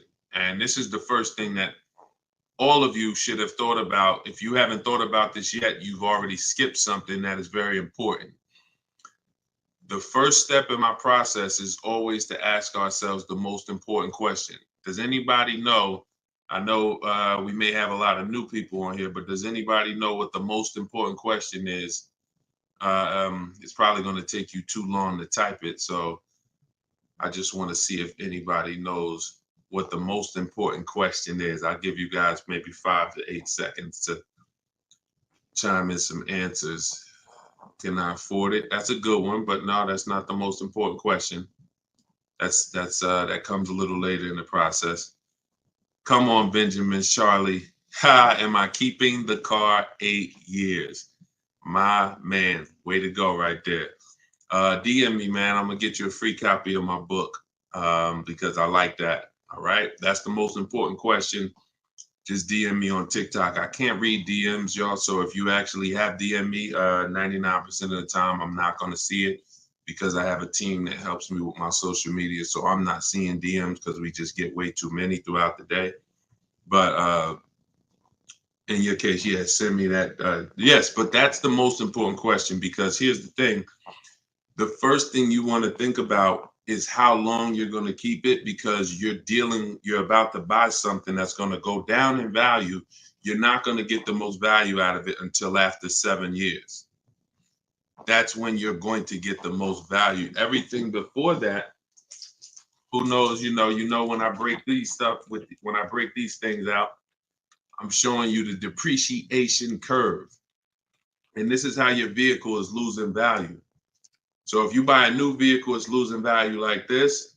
If you buy a used vehicle, it may be losing value like this, but it's going down thousands of dollars every year. So until you keep the car long enough, some of you are just not keeping your cars long enough to win, because you're turning around and replacing your cars while it's still like this. You're still losing $2,000, $3,000, $5,000, $7,000 a year, depending on the price of the car, in depreciation. Now, when you keep your car long term, you're going to beat depreciation, because eventually your car starts to, like, who has a car outside right now that's at least 8 years old? Who has a car outside right now that's at least 8 years old? Type how many years old the car is. I just want to demonstrate something, because if you skip over this, you're not going to be able to get a good deal. You can forget it. I'm telling you right now, I call this the most important question. If you get this wrong, forget about getting a good deal. It's impossible. And I'm going to explain why. This is not, if some of you are new here, I don't need to hype anything up. I love math. So I make math simple. You might not love math. I love math. And I know that when it comes to cars and buying versus leasing, it's a numbers thing. It's a math thing. And I'm telling you that if you're not going to keep your car long enough for the depreciation to level out, like you can see Chris here on Facebook, he has a car 10 years. Carlos, 10 years. Tyranny on YouTube, 10 years. Okay. Yep, I see you. Kura Cindy on Instagram, 14 years. Jeff Walkus, YouTube, 15 years. Now pay very close attention to this. You'll notice that the way the amount your car is worth today, it's going to be worth almost the same thing next year. It's going to be worth almost the same thing next year. If your car right now is worth, if it's 9 years old and it's worth $8,000, a year from now it's probably going to be worth $7,600. That's when you have beat depreciation. Tap the screen on TikTok if that makes sense. See, if your car is only losing, some of you see these answers, until you are actually keeping your car long enough. It's not about when you pay off the car. A lot of people think that that's the car's paid off. It doesn't matter. The value of the car is going down. This is why I call this the unseen expense. Depreciation is the unseen expense. And so how do we beat it? You can't replace the car in 2 years, 3 years, 4 years, 5 years, 6 years, 7 years. Can't replace it. You have to replace it either after that, or if you're not going to keep it that long, you should be shopping for a lease. And I'm going to show you the numbers before we move on from this. I'm going to make this point very clear. Now, this is step 1 in my book. This is why if you don't get this step, you cannot get a great deal on a car. So Instagram, I just want to let y'all know that if you're enjoying what we're doing, there's a button that looks like a paper airplane at the bottom of the screen. If you could hit that and just quickly in 10 seconds, tap 3 friends or 1 friend, anyone, I don't care. Just invite people over, because I know they'll appreciate it. Because a lot of you guys have friends right now that are outside in dealerships getting overcharged as we speak.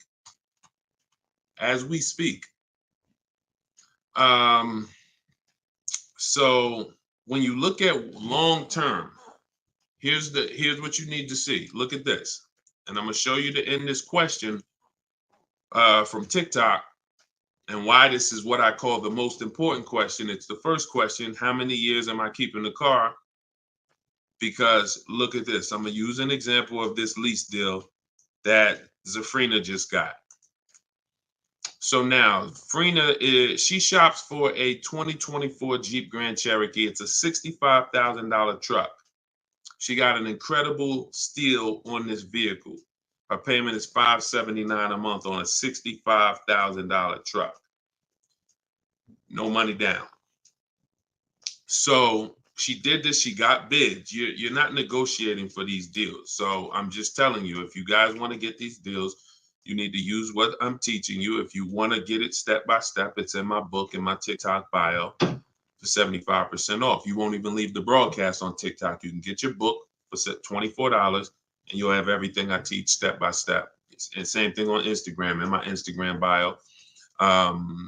You can get it for 75% off for 30 minutes. So I want to show you guys this. And you know what? That lease deal is too great. I don't even want to use that. Let me use something that our average people are getting no problem. Because Zafrina's lease deal was just ridiculous. $579, $65,000 Jeep Grand Cherokee. From home, by the way.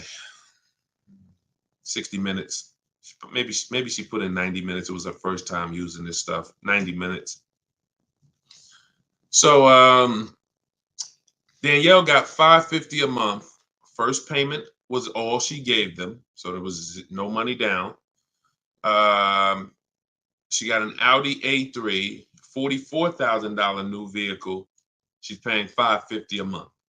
Now, I'm going to ask you guys a question. Danielle gets this sitting at home. And look, she said, due to circumstances, because some people like Deshone, she might have had time, a lot of time to do this. You know, I need a car in like 30 days. But she said, due to circumstances out of my control, she posted this in our Facebook group. I had to lease something quickly. Yep. I took the course last week. And now, by the way, my book is my course.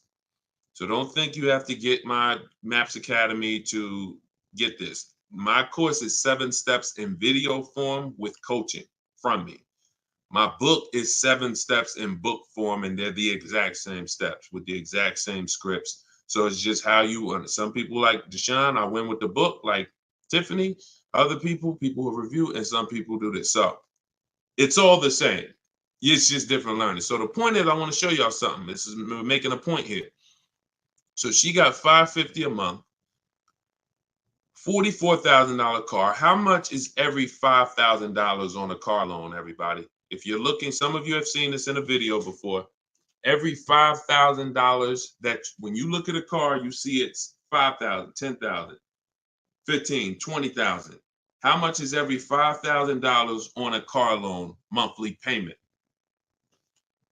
Let's see if anybody's seen this. I'll give you guys another. Thank you, Nico Smooth. $100, perfect. Carlos Thomas, $100. Yes. So that is BG Meats. Yes, $100. Perfect.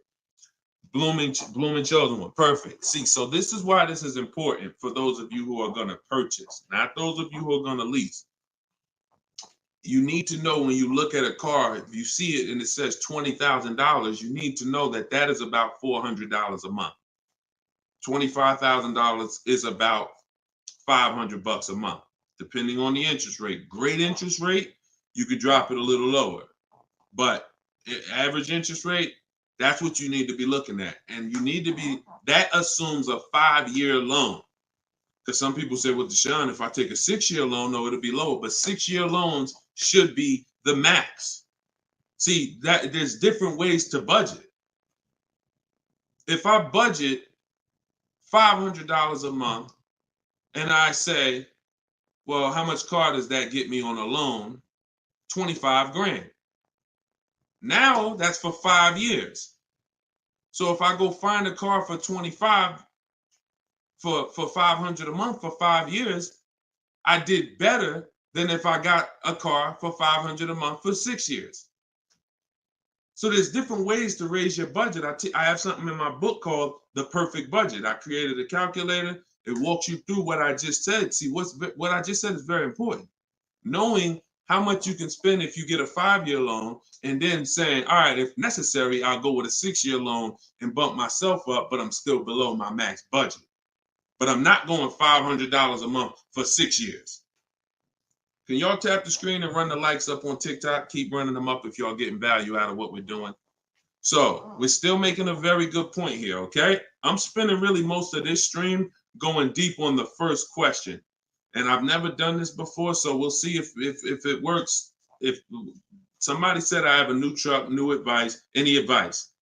So I went right into the most important question, which is leasing versus buying. How many years am I going to keep the car? And I'm now showing you why you cannot get a great deal on a car if you buy when you should have leased. So let's wrap this up. So we can see here, Danielle got $550 a month on an Audi, no money down. Now let's take the same vehicle and let's pretend she purchased it. She didn't know about leasing versus buying. She just listens to a bunch of people, bad advice, who say never lease a car. So she goes in, she's looking for the same Audi Q3, A3. It's her dream car. So, I've been wanting this for a while. So excited.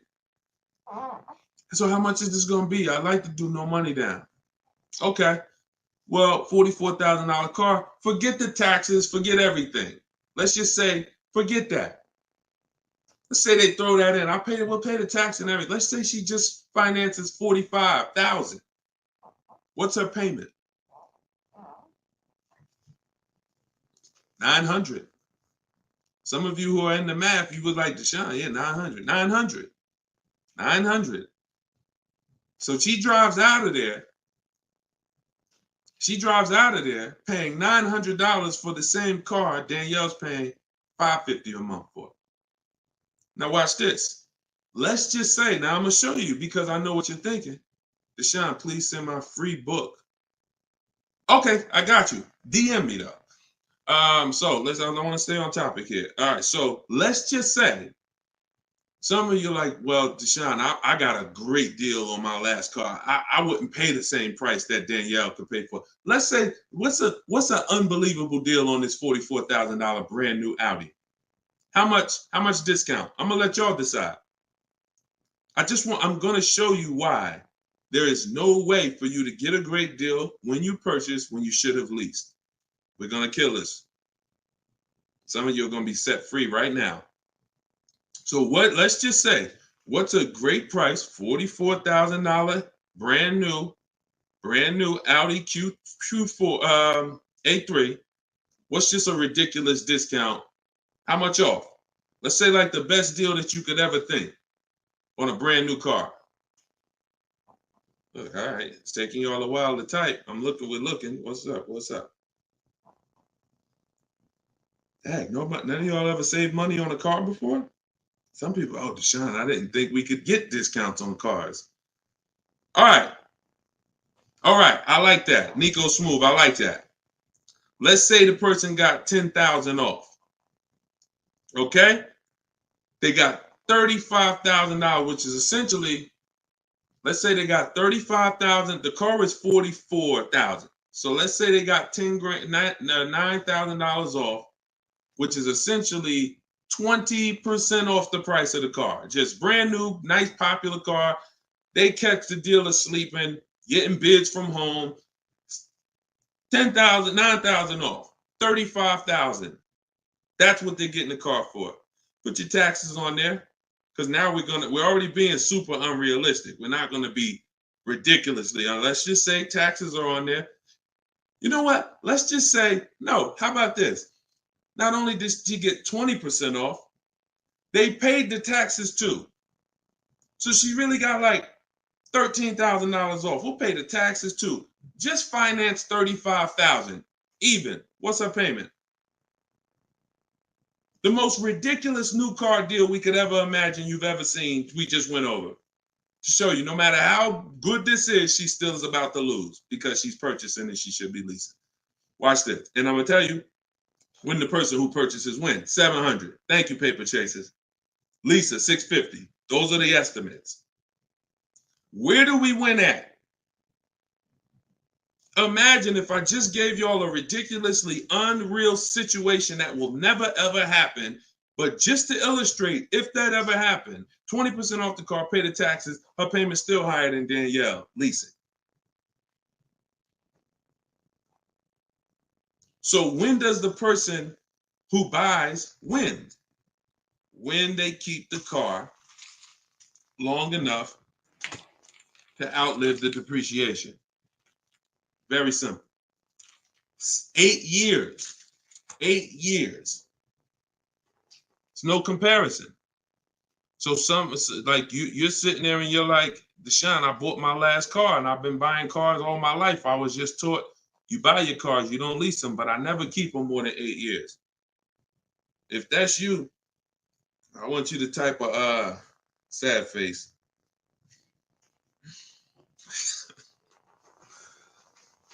You've lost a lot of money. So what would you rather? Would you rather never hear about this, really go all your life listening to bad advice? And we might wrap this because we still got time. Before we even go back into more questions, we actually may go a little, because some of you are like, Deshone, well, what if you buy a new car, a used car? Because you just compared that to a new car. All right. So let's just go back one more time. Let's pull up Danielle's because we're on that scenario. So we already said Danielle drove out with a $550 a month lease, paid her first month's payment. Best impossible deal that'll never happen, unrealistic, made up, make-believe deal we just ran was still a higher monthly payment. So imagine with somebody who just goes in regular negotiations, maybe gets $2,000 off the list price. They're leaving paying it's people right now paying $800 a month for this car, $700 a month, easy, no money down. If they didn't put money down, some people tell you, oh, well, I'm paying I got an Audi and I'm paying only $6,000 for it. They never tell you that they put 10 grand down. They never tell you that they put 10 grand down. They forget about that because the day they give the dealer 10 grand, they want to forget about it. So they're definitely not going to bring it up in the story. No money down deals. This is what you're doing most times when you're leasing. So let's go back. Let's say somebody decides they're going to get a good price on a used one. Let's just throw the scenario in here real quick to end this. Instead of a $44,000 brand new one, they find one for like 28. Great used car price, 44,000 new. I got one for 28, maybe 4 years old, low miles, 36,000. Great deal, below market deal. Get it for 28. 28. Throw my taxes and fees on there. I'm at 32, 31. What's my payment? 31, 600. Look what I'm buying too, because some of you that's what you think about with a used car. But I like the monthly payments. But Danielle's driving a brand new 44,000, never been titled. She's the first person to sit in this new car smell, like real new car smell. Latest and greatest options and features, full warranty. If anything breaks on the car, she's covered for 4 years. She won't lease it. She won't have the lease for more than 3 years. She's paying $550 a month. A person who's buying this same car is paying $800 a month, $900 a month, and a person who's getting a used version of this, 4 years old, 1 year left on the warranty, 3 years old, 1 year left on the warranty, and they're paying $600 a month. Everyone's paying more than her. And these are lease deals that we get all day long. Everyone's paying more than her. We can put every scenario. Only person that's not paying more than her is somebody who just drives like a 10-year-old Audi, 12-year-old Audi. They go pay cash for it, buy it from Facebook Marketplace or something like that, or people who go to the auctions and get, like a 12-year-old one. Those are the only people who could, flip cars and not lose. Everybody who's buying new cars, newer cars, is paying more than her.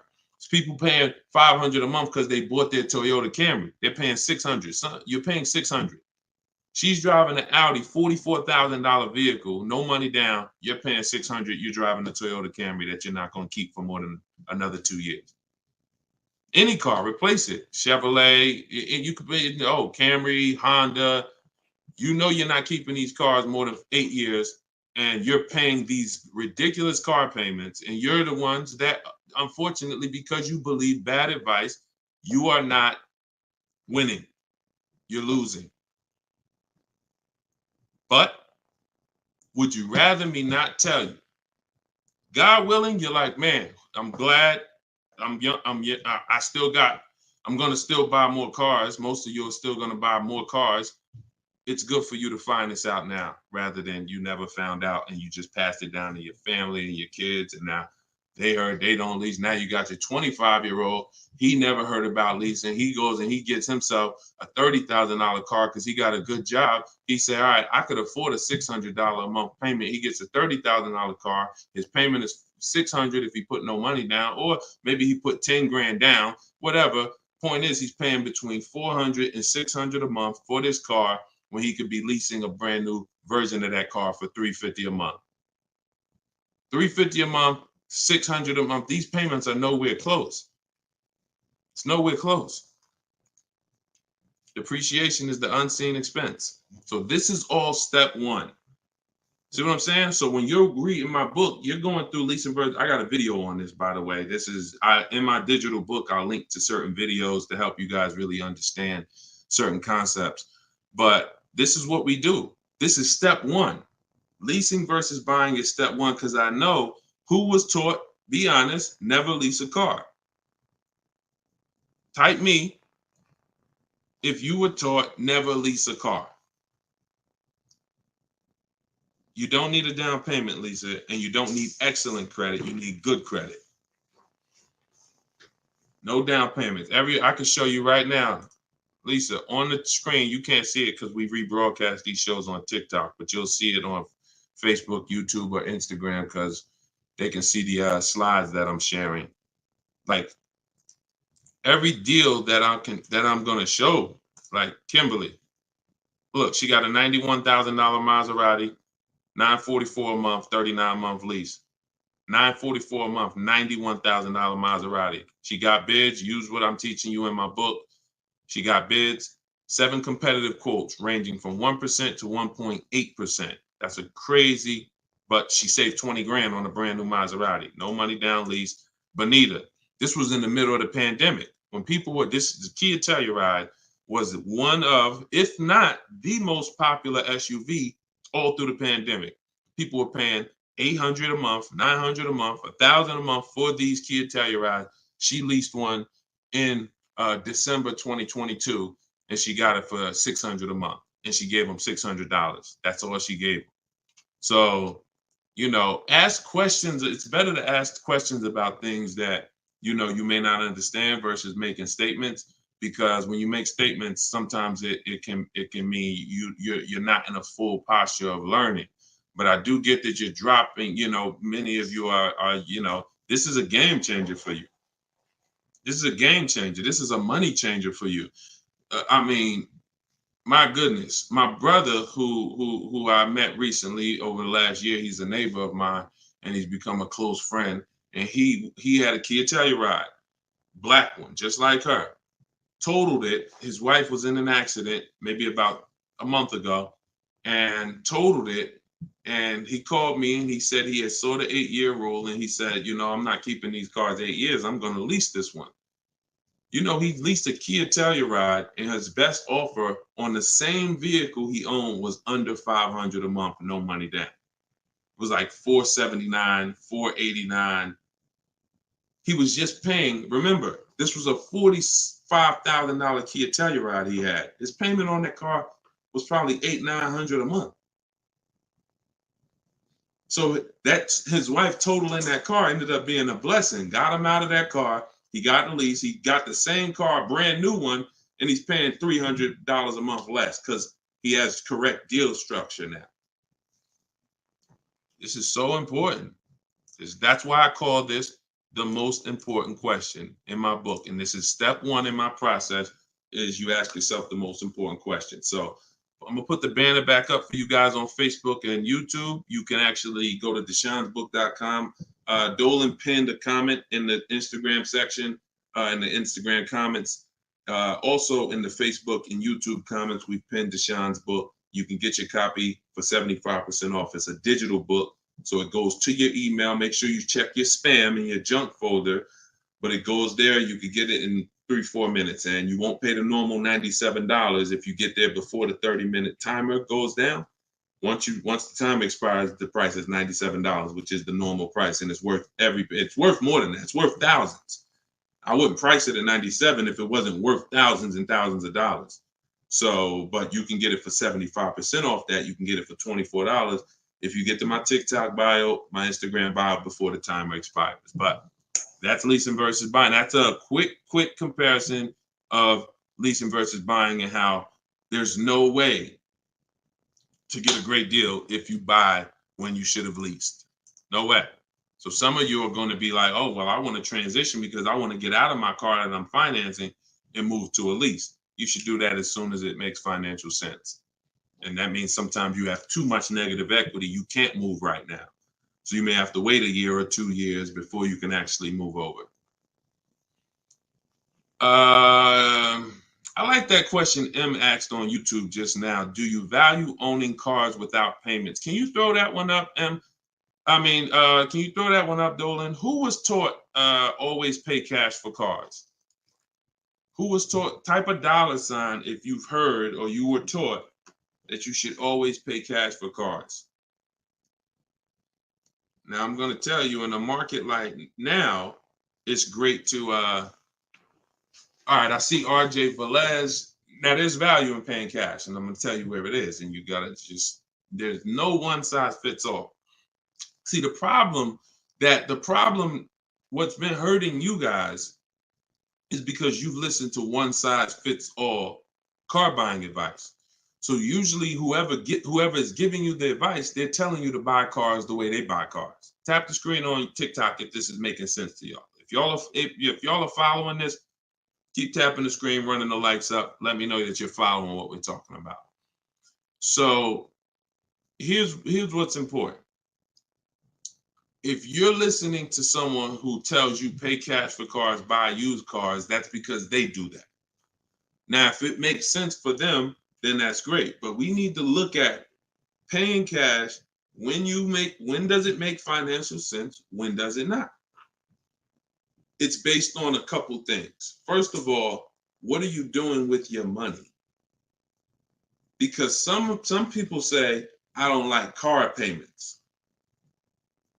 Type me if you don't like car payments. Who said, type that, Deshone, I want to pay cash because I don't like car payments. Can we type that? Can we dialogue on this? Car payments. Anybody? Okay. May not be that many of you right now. There are people who say this, but you don't realize that car payments, when you pay cash, all you're doing is saving up a lot of car payments. So that's all it is, unless you just win the lottery. If you get a lump sum inheritance, that's different. But if you have saved up $15,000, $20,000, $18,000, and you want to pay cash $25,000, then all you did was save up a lot of car payments, okay? Or save what could have been car payments. You can put them in a savings account and just have the car payment come out. So you can literally say, all right, I'm going to put this cash, $25,000 in a savings account, and that's where my car payment is going to come out of, so I don't spend that. If it makes more sense for me to pay cash, then I'll take the cash. And when it usually makes sense is when the rates are very high. If you can't get a rate that makes really, really, good financial sense, and I mean like we get bids for our rates. We make banks bid, we make credit unions bid, we get multiple offers in what I call the bank bidding war. You get this when you get my book too. This is actually a section I wrote. It's like, maybe it's 3 steps to it of how to get the bank bidding war. But once you get those bids, if you can't get a good rate, then it really doesn't make sense for you to pay cash. I mean, it doesn't make sense for you to borrow the money when you can pay cash for it. But there's an exception to this. What people are doing with their money is relative. So let's just say somebody is investing their money and they can get 10% on their money or 12%. Some of you are in real estate. Some of you are in good investments and businesses, investing into small, things that you can get 15, 20% returns on your money. It doesn't make financial sense. If you could get that type of return on your money, why would you want to put it into a car that's going to get you not just a low return? What's the return on a car, y'all? When you pay cash, you pay $25,000 into a car. What is the return on that? on the cash. What's the cash on cash return? Because I don't want to talk about this much because everyone's not paying cash. It's a small number of you who will, but I want you to be able to know when this is a financial conversation that if you're paying cash, you should understand this. If you got $20,000, $30,000, $40,000 saved up, you're thinking about paying cash for a car, this should be an easy conversation for you to follow. Okay. All right.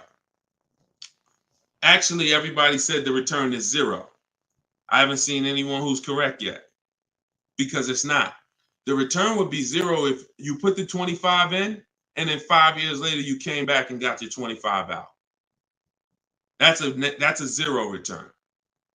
If you put 25 into an asset and then you come back in 5 years and you used to give me my 25 and they say, well, it's 5 years later, this asset is now only worth 12. What's the return on that? What's up, Big Spoon? What's the return? Not 0. It's negative. It's negative. So you wouldn't take money out of investments that are getting you 10%, 12% or more to put into something where that cash is going to be a negative return on your cash. So that's one thing to consider based on who you are. Another thing is to consider if your money's not invested, you're not doing anything with your money, then just keep the debt down. Keep the debt down. Another thing we do is we see if there's any special rates on the car we're buying, because and when rates are high, traditionally, you're not getting a low rate from a bank or credit union. Rates are 6, 7, 8% on average. You're not going to see 3%. But sometimes you'll see 3% as a special rate. That's car specific. So if I'm shopping for a Mazda CX-5, I'm going to check to see, do they have any special rates this month on the car I'm shopping for? It might be 2.9, 1.9, 0% sometimes. And these are instances where it doesn't make financial sense to pay cash. If I can get this type of rate, use the bank's money for a very low percentage, and then turn around and use my money and keep my money invested or keep my cash. Maybe you just want to have your cash. Once it's in the car, you can't get it. So once you put your money cash in the car, you can't get that money back out until you sell the car. But if you can keep the money and get the car, now you have your cake and you eat it too. I still got my cash, but I'm leveraging the bank's money, paying them small amounts of interest to use it. So people see interest as the only loss. I don't want to pay interest. That's programming. That's not what would be talked about in a finance conversation. And if you want to get religious, because some of you say, "Oh, I don't want to pay interest because of religious reason," then it's a partnership. It's not a debt. It's a partnership. Anyway, let's not get all into that. Just paying cash is right sometimes for some situations. Paying cash is not right sometimes for other situations. The key is, which situation are you in? That's the key. Knowing how to ask yourself the right questions. Which situation am I in? I'm getting good returns. Stock market been returning me X% lately. Hey, this many years, this has been my return. I think I'm going to keep my money invested and I'm going to use the bank's money. That's right for that person.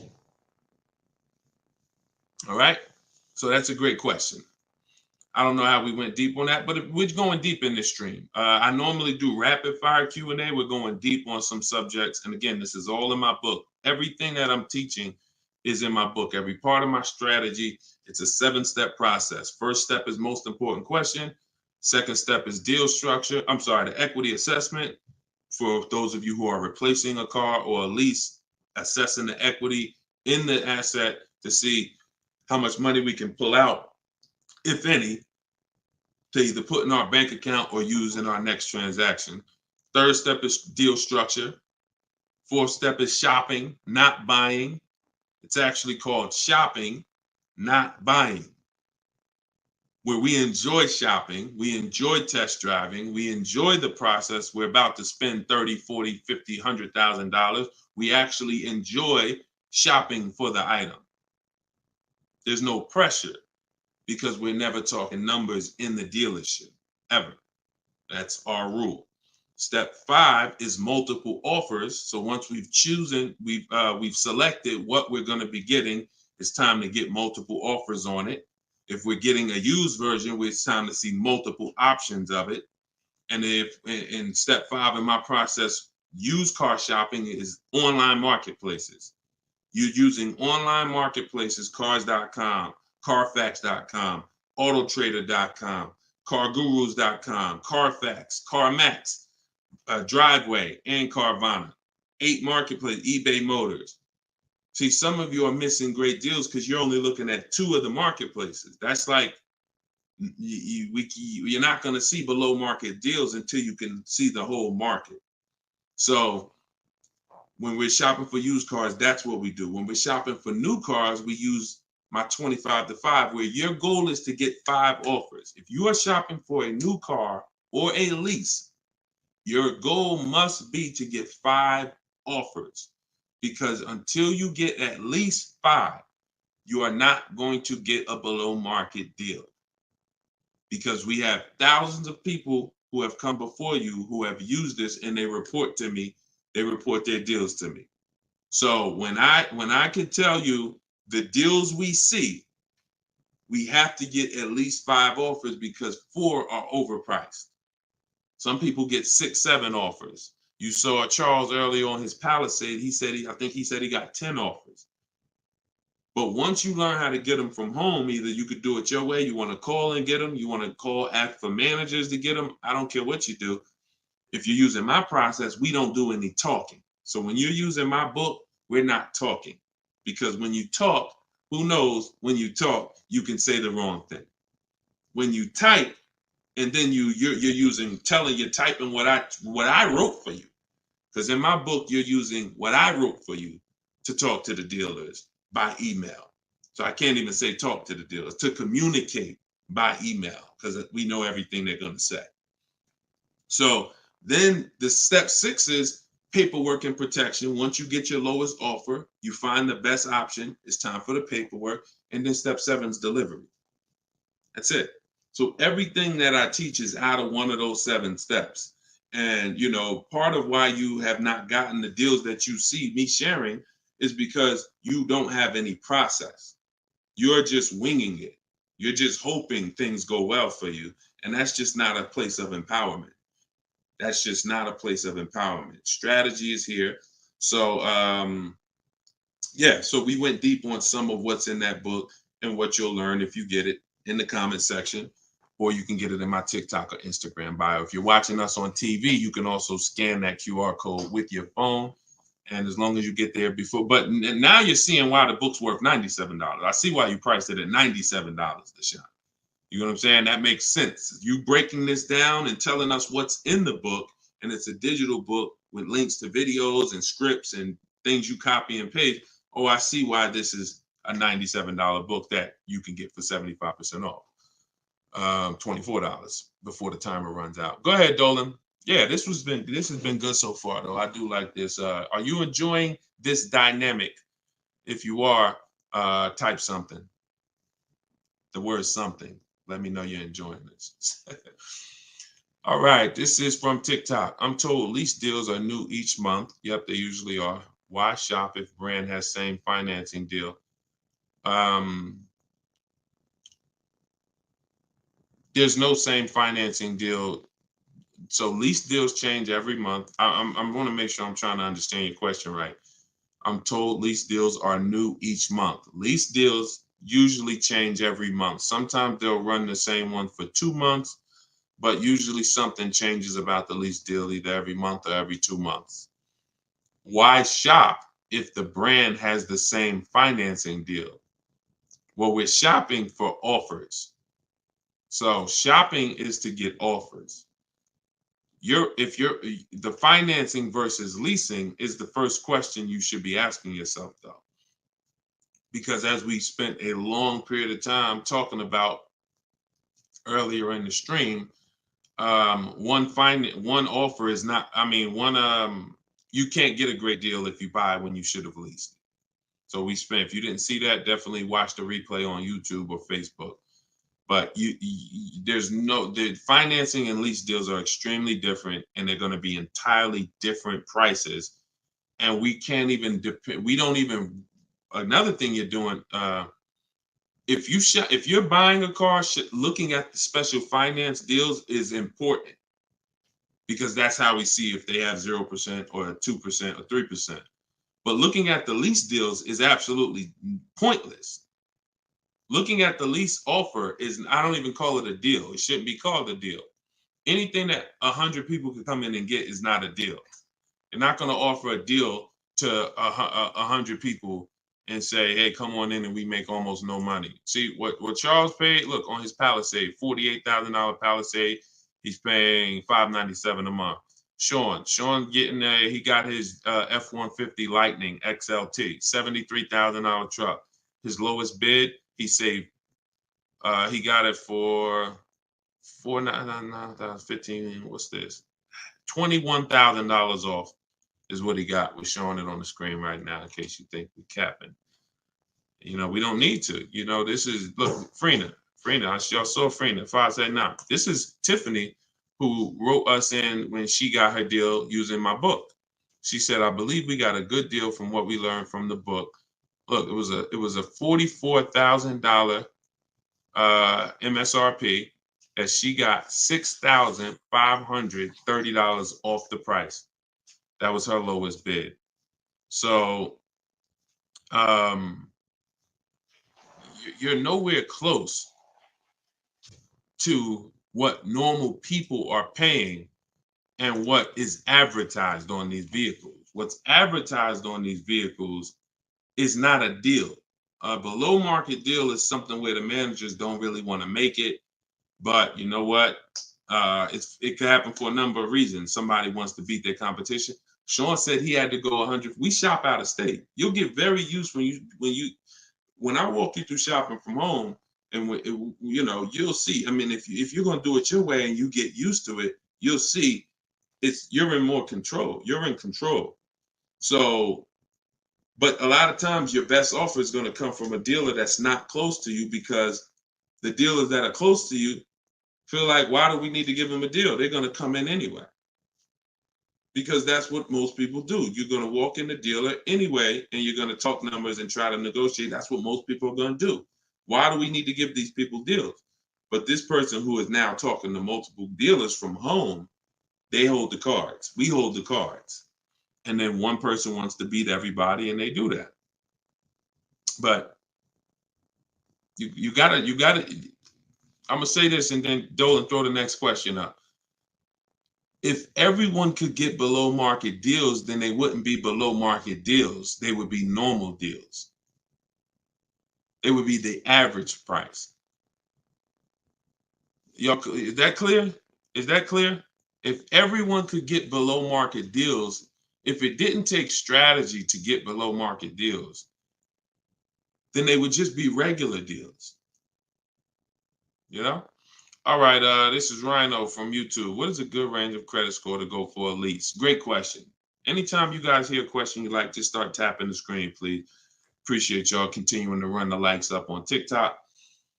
What is a good range of credit score for a lease? So what I teach is the parameters. It's more about profile versus just score. The score is one step of your profile. It's one portion of your profile, score. But you also have income. You have something I call comparable credit. I don't call it that. The bureaus call comp credit, which is you've had a car loan before. So you could have a lower than fair credit. You want to be in at least fair. If you're in the fives, I wouldn't go a lease route. I would go a different route, which I have in my book. You get a smart car, set yourself up for a lease. Not the smart car that y'all thinking of, those little ones. It stands for saving money at the right time. We get the smallest car we could get a loan on, pay the payments for 2 years, then we flip into a lease. Because again, payment history weighs very big.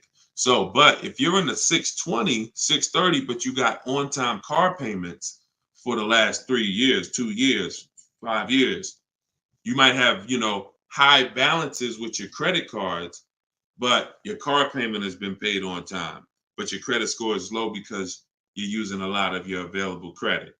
So in that case, you got a great shot of getting a lease because you're replacing a car, you're replacing a payment, you're not adding a payment. But usually, 650, 660 and up. 660 and up is usually the best to stay out of that manipulation zone. But again, if you have a lower score than that, but you have good income, good, you've been at your address a long time, these are things that weigh in the profile.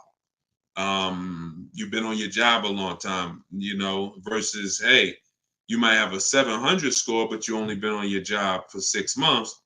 That could affect you. So it's not just score, it's profile.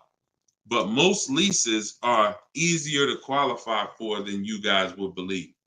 I got my first lease and I had a 6-something credit score. Now I did have to pay, I remember $25 more because of my credit score. I didn't get approved at the first tier. I went up $25 or something like that. But I was still paying $256 a month for a brand new Pontiac G6. It's a $20,000 car. So I had friends that were paying $500 a month for Toyota Corollas, $20,000 cars. $23,000 brand new Toyota Corolla. They're paying $500. They're paying, and I'm paying $256. These things make a difference in households. Thank you for answering, brother. Just purchased your book too on your website. Enjoy it, brother. Now, I don't even say enjoy it. I use it. Use it. And there's 2 ways to use it. I don't recommend going through the book and then shopping. I recommend you don't, the book is written in a way where I ask you, it's like if you called me and said, hey, D, what's my first step? Here, do this, and then call me back. You wouldn't call me and be like, Deshone, give me all the steps. I wouldn't give you all the steps because you would forget them. I would tell you, all right, how many years we keep in the car? 4. Okay, we leasing. How many years we keep in the car? 10. All right, we purchasing. Then we're gonna move to the next question. We need to do our equity assessment. Go on these websites, call your bank, get your payoff, do these steps, call me back. Okay, boom, I did that. All right. So once you put those things in an order, you'll see that you threw me off, Dolan, throwing that question up. But yeah, Rhino should. Oh yeah. Anyway, what I was saying is use it. So you could go through the book. I would recommend you go through it, do 1 step, check it off before you move to the next step, so that by the time you get to step 7, I'm congratulating you, saying, let's get ready for delivery. Not, oh, I'm at step 7. I read the whole congratulations. Oh, that was so nice. That nice message you write to us when we get our cars at the end. That's nice, Deshone. You shouldn't be reading that until you got your car. You get what I'm saying? I'd rather you go through the book that way. It'll be a lot quicker, a lot more effective for you. All right, but use it. Use it. Great. All right, Dolan, throw that up for me now. Thank you, man. Appreciate you. Okay, Freon on YouTube said, what about refinancing when the rate drops? Absolutely. If I'm buying a car and I'm paying a high rate, what is considered a high rate, 7-8%, depending on the car. Now, there are times where rates are high. That's the best offer you could get. But there are times where we know rates are 3%, 4%.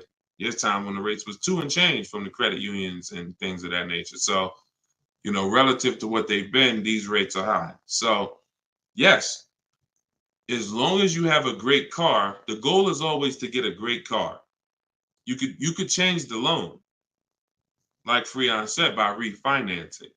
So let's say I have horrible credit, 400 score, I need a car. I'm going to make sure the car I get is absolutely a great car. I mean, it must last. This is the thing you need to be looking for. I need to make sure I'm getting a car that's going to last, because I could always fix the loan. But if you fix the loan, refinance, but you got a bad car. You got a car with 100,000 miles on it, and now you're saying you're going to keep it 8 years. You're not keeping that car 8 years in a lot of cases. It has too many miles on it. So you should be shopping for a car saying, okay, I'm planning on keeping this 18 years. I want to get myself something with 60,000 miles. Now that might mean you can't get the big SUV. But if you get the big SUV and then the car breaks down in 4 years, it defeats the purpose anyway. So you could always fix the loan. Don't get a bad car. Very, very important. Or that really destroys a lot of these long-term plans that you need to have. Okay? But yes, everyone will be refinancing when the rates drop. That's for sure. Go ahead, Dolan. Next one, please. Great questions. Great questions. Yes, these are some great questions. From TikTok, I have a car with a lease ending in a couple months. Buyout is 35, but Kelly's Blue Book is 44. Should I buy out the car with the option to sell after? We don't usually buy leases, in fact, ever. Why are we so big on buying our leases? Who told us that was a good idea? Who told us going from buying? Think about this. 3 years ago, I drove off the lot with a very nice brand new car that I was paying, hopefully, a decent payment on. Why am I going to stop doing that to now buy a used car? What's the benefit to us buying these leases out? Maybe I don't see it, because what I explain is it's a horrible idea. It's a horrible idea. One exception, if you're keeping the lease 8 more years after you buy it, then it's fine, because it's just like you bought a used car. So you really kept the car how many years if you leased it for 3 years and you're keeping it another 8? See what I'm saying? 11 years. So you're going to win. It's still a bad idea, but you'll win somewhat if you keep the whole car 11 years, because I'm going to tell you why. Once you get the used car, you reset everything. You got a new, that's a whole separate transaction. If you lease a car, your payment on that lease is going to be, let's just say your payment on the lease is $450 a month. What you're going to find in most cases, if you buy the lease out, to get a $450 a month payment, you got to take a 6-year loan. To get a $450 a month payment, you got to take a 6-year loan. So you already leased the car for 3 years, and now you're purchasing the balance for another 6. You leased the car for 3, you're purchasing it for another 6. That's 9 years. So why did I just say the only way to win when you buy your lease is to keep it at least 11 years? Because how many years of payments are most people going to have? 9. 9. 9. Can we let that sink in? A person who buys their lease, like most people are going to buy them with 6-year loans, you're paying for 9 years on the same car. 9. Even if you get a 5-year loan, 8 years on the same car. So it'd be a shame to go pay 8 years on the same car and then turn around and do that all over again. So you want to keep it long enough to at least, hey, I had 2 years of no payments though. You know, I had that car 11 years. I only had 2 years of no payments on it. That's a pretty bad way to live. You're paying on 9 years old, 8 years old, you're still paying on the same car. 7 years old, still paying on the same car. This is why buying your lease is a horrible idea in most cases. From the start, you should either be leasing or you should be buying a used car. It's one or the other. and you're buying a used car that if you plan to keep it 8 or more years, you're leasing if you're not planning to keep the car 8 years. That's it. Not many cases where these make sense. Go ahead, Dolan. It's a great question though. And I'm hoping we can help a lot of people stop doing that. And eventually maybe 10 years from now, 15 years from now, people won't be asking these questions, but it's a very, very common question. Go ahead, Dolan. Shoot the next one up, bro. Nico Smooth on YouTube. What's up, my man? Deshone, if I wanted to counter offer lower than what the calculator generated, would that be realistic? Getting 1.4% would like to get around 1. If your lowest offer is 1.4, then that's the lease program. If your offers are 1.4, your offers should not be the same. That means you don't have enough offers. If all the offers are in one spot, 1.4, that means you're not getting enough. Once you get 5, 7, you'll see they should be at least $150 to $200 a month difference. That's how it should be. 400 to 600 a month. 600 to 800, 600 to 750. That's how it should be. Now, once your lowest offer is 1.4, but you have 1.6, 1.7, higher offers than that, then 1.4 is the best. And that's the lease program. There's nothing you can do about the lease program. All you're doing is finding the dealer that's going to agree to discount the car the largest amount. The lease program is then going to dictate what the payment's going to be.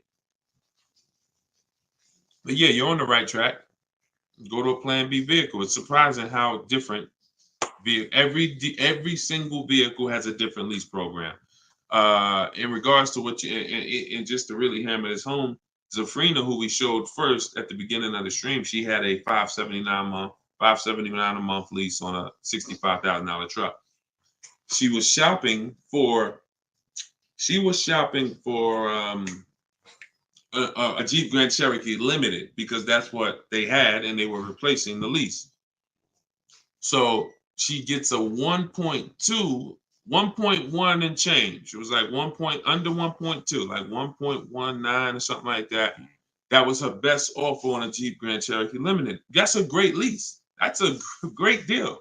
600. That's a great lease deal. Probably a $450 payment on a $40,000. Great lease deal. But she said this guy is saying that he thinks he might be able to do better on a hybrid Jeep Grand Cherokee Limited. He said he could probably get me below the 1%. I said, okay, you need to get 5 more offers at least. Because what if he's saying he could do better on that version, that means that version has a better lease program, which means you need to get your 5 offers again. She called me 48 hours later. Well, she posted in our group saying that she had gotten that $579 a month, which was a 0.88% lease. So that's not only is every vehicle have a different lease program, every trim level has a different lease program. Almost trim levels can have different lease programs attached to them. In many cases, they do. All right, great question though. You could also wait it out, Nico, if you have a little more time and see what the programs are next month. Go ahead, Dolan. You can shoot the next one up. Can you lease a car if you have a bankruptcy? Sure, but you need to rebuild your credit. You need to get your, if you start in blank, I know people that have had a bankruptcy, got a discharge, and they are at a 700 score in like a year. So I will be following Shonda Martin. I recommend her to everybody. She has great strategies on credit. She does a lot of live streams like me, and she has great strategies. So I think she's on every platform. Yeah, she's on every platform that we're on. So Shonda Martin. But yeah, get yourself up to a 680, which is not hard to do because you're starting fresh.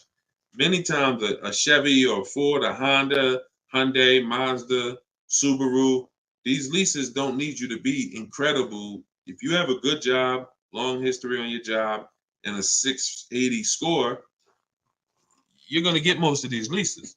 These are not like luxury leases to the point where they're snooty.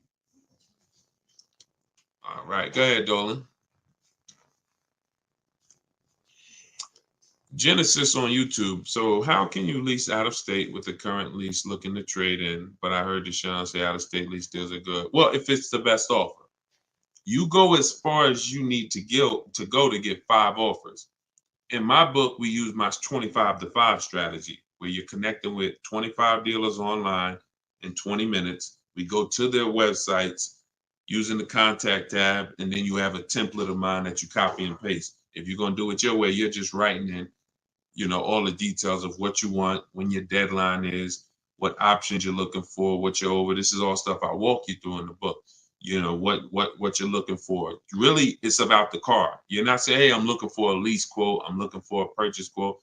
We need to find out who even has a car before we start talking about money. But then the goal is that you got to get at least 5 offers. You got to get at least, and you have to do the equity assessment to see if there's any equity in your current lease. You don't want to return that, and you don't even know if there's any equity in that lease. And the only way you know that is the offers you get are higher than the payoff. It's very simple. Equity is offers, cash offers from CarMax, Driveway, Kelly's Blue Book, instant cash offer, not Blue Book, the website, instant cash offer, Kelly's Blue Book, Auto Nation, sell my car, Car Guru, sell my car. You have to get these offers, and if those offers are higher than your payoff, then you have equity when you sell the car to these people. If you have a third-party restriction, you can't sell the car directly to them. You got to sell to a local dealership. You got to get bids from a local dealership. I teach you how to do that. For those of you who have third-party restrictions, we talk to used car managers to sell our leases.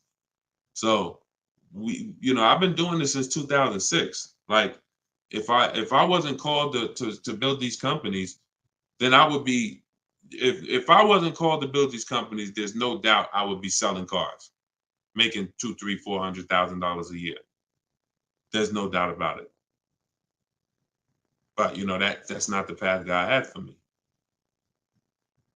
So what I'm telling you is based on me understanding 99.9% of the car buying of the industry inside now, and giving you the way to actually stay in control, call the shots, have the business come to you, have the banks come to you, have the cash offers come to you, and then you're just simply picking the best ones as they come to you. So this is all in my book, Cars from Home, 7 Steps to Saving Time, Money, and Avoiding Dealerships. It's a digital book. You can get your copy for 75% off in my TikTok bio, in my Instagram bio, or we have a comment pin. Dolan, can you post the comment for everybody again on Facebook and YouTube? Just copy and paste that comment for everybody. And also we'll put a banner up on the screen for those of you who are watching us on television. You can scan this banner with your phone, and it'll take you to the 75% off page. So you'll only pay $24. You won't pay the normal price of $97. But that offers for 30 minutes. Once the timer does expire, $97 is your price to get it, which is still a great price. I'm sure everybody who spent time with us today can see why $97 is going to save you probably tens of thousands of dollars, depending on how many cars you get. Sean saved 20 grand on his first car. So for those of you who want to attend my free masterclass, Everything You're Doing Wrong, Buying, Selling, and Leasing Cars, you can attend that in my bio. We'll also put another comment for those of you who want to attend that. That's about an hour-long class, and I'm teaching very specific. You'll need a notepad for that. That's not just Q&A, although we do Q&A after. So you guys can go watch that, and so we'll put, and that's also in my Instagram and my TikTok bio. So the information's available, y'all. That's the whole point. There's no excuse. Everything that we talked about today is really financial awareness, financial literacy that you have not learned. You haven't heard of it before, but this has been around. We've been doing this for 3 years. Over 2,000 people have come before you. We have over 6,000 people that have this book now. So this ship has sailed. This car buying from home, you're late to the show now. And you can't afford to go buy another car the old way and think you're getting a good deal. You can't afford to do that. I mean, money is very hard to come by for some people, and you need to, I don't care who you are, you should take it seriously. So this is why we're here. And so you can get it from my free videos, from these Q&As, in my book, in my masterclass. I don't care how you get it. You want to join me in Maps Academy and have me coach you through your car buying. I don't care how you get it. Just make sure you get it. Get in where you fit it. All right. So that was episode 17. All right. We'll see you on episode 18. God bless y'all.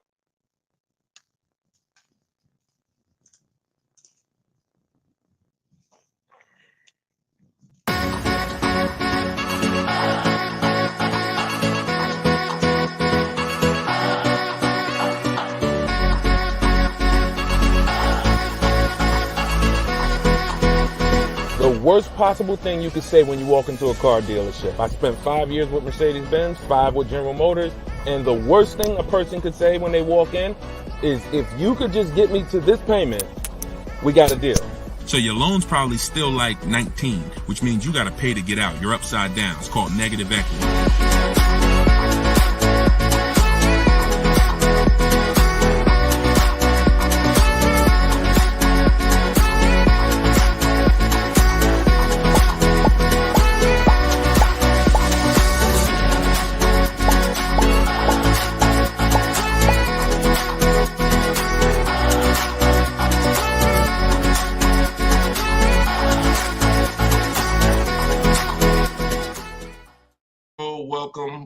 Welcome.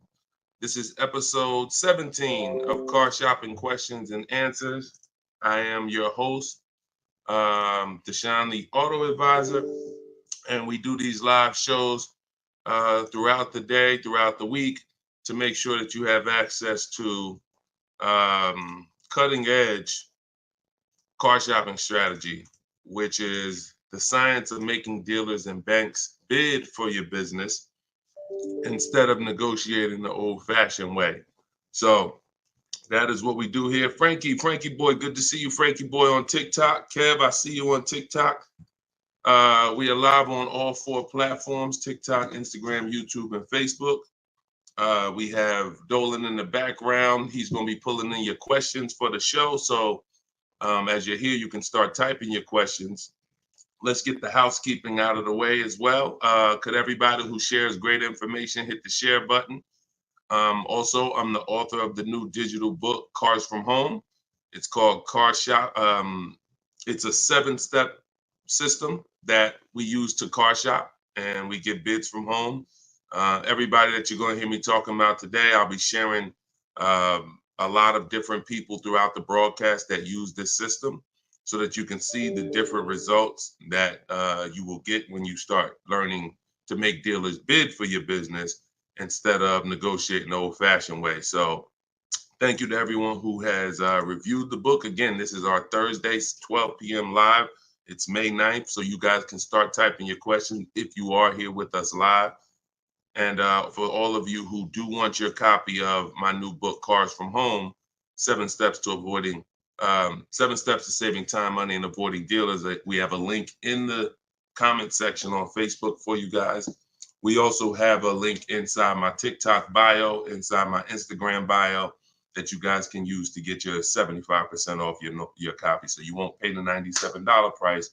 You'll pay $24, but it's only for 30 minutes. So once the 30-minute timer is up, the price is $97, and it's a great price. So all of these people you'll be hearing throughout the show have used the strategies that are in this book to save thousands and thousands of dollars from home. And that's where I'd like you to be as well. So Dolan, as you get the first questions coming in, feel free to throw them up, and we'll get right to it, y'all. Let's go. Whenever you don't see the banner above me, you know we're actually live. When you see the banner, that means we're rebroadcasting, because we do rebroadcast this show throughout the day. But whenever you don't see the banner, that means we are absolutely live. Okay, so start typing your questions. Type them fast, and we'll get to it. T. Del Mar on Instagram. I'm leasing. Now test drive. Why do I ask for an older salesperson? Won't any salesperson be okay? No, any salesperson will not be okay. Some salespeople will bring you in for a test drive, we talk to people who are experienced in the dealership. So when we talk to them and we ask them, do they have a car that we're coming to see? We know 9 times out of 10, they're going to be honest with us. You get a new kid on the block or a salesperson who doesn't care about this stuff, they'll get there. Who's ever gotten to a dealership, was coming for a test drive, and then the dealership said, oh, that car got sold, or that car is not here anymore by the time you get there? If you've ever had that happen, type me. You set up a test drive, you come in, oh, I was coming to see that car. Oh, it sold like, 2 hours ago. It just sold. See, when you're dealing with experienced salespeople who are honest, exactly, Peaceful Grace on TikTok, you understand. So this is why every step that I teach is important. Even things that you might see, okay, why is he telling us ask for this person? It's because if you don't, you run the risk of running into a salesperson who doesn't care. Oh, they'll get there and just, oh, well, that car sold, but hey, I might have another one. Let's look at some other ones. No, we don't go for that.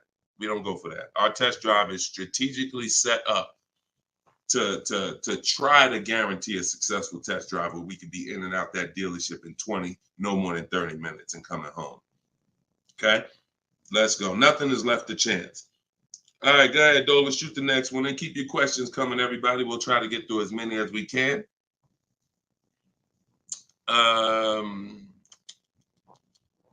I see you got all right, we got one that just came in on TikTok. We'll give everybody a chance to come on in and start typing your questions. Try to type them all in one question, kind of one long question versus, continuations and continuations. Shaderick Will on TikTok. How do I get out of a finance contract without it being on my credit as a repo? How do I get out of a finance contract without it being on my credit as a repo? Well, let's talk about how not to do it. If they take the car back because you didn't pay them, that's a repo. So if they take the car back because you didn't pay them, that's a repo. So if you do that, that's a repo. So let's talk about how not to do that. You could sell the car. The only way to get out of a car without it being a repo is to sell the car. So you need to find out what your equity position is in the car. You need to call the bank, ask them how much you owe. That's called a payoff.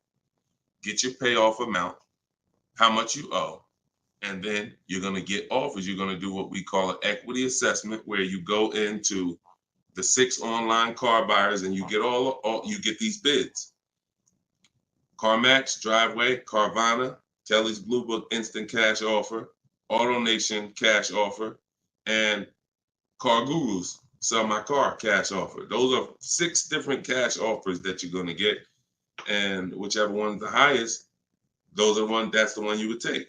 What's up, Dave DFW? I see you. What's up, Yono? That's how you get out of the car. The only way you're going to get out of a car you want to replace people is to sell your way out of it. Because we don't trade. In most cases, we do not trade because you don't get all the money. When do you get all the money trading anything? You know what I'm saying? Who can tell me an item that when you trade it, you get the most money possible for it? I'll wait. Anybody? What's up, Bobby I Modern? What's up, Bell? See what I'm saying? So we understand. You're not going to get all the money of anything trading it. You sell it. That's the way. And most times you guys are taking $2,000 to $3,000 to $4,000 less for your vehicles, trading them. You're losing. See, again, you can't take the price, the monthly payment seriously, but not take the price of the car you're buying seriously. Not take the shopping for your interest rate seriously. Not take the selling of your old car seriously. Because you may be more focused on saving $1,000 off the price of the car you're buying, but you're not putting that same energy into how you shop for your loan. You're giving the bank $2,000 or $3,000 more because you're paying higher interest. Or you're not doing this bidding process. You're trading in your cars, and you're paying $1,000, you're getting $1,000 to probably $4,000 less than what you would get selling these cars to online car buyers.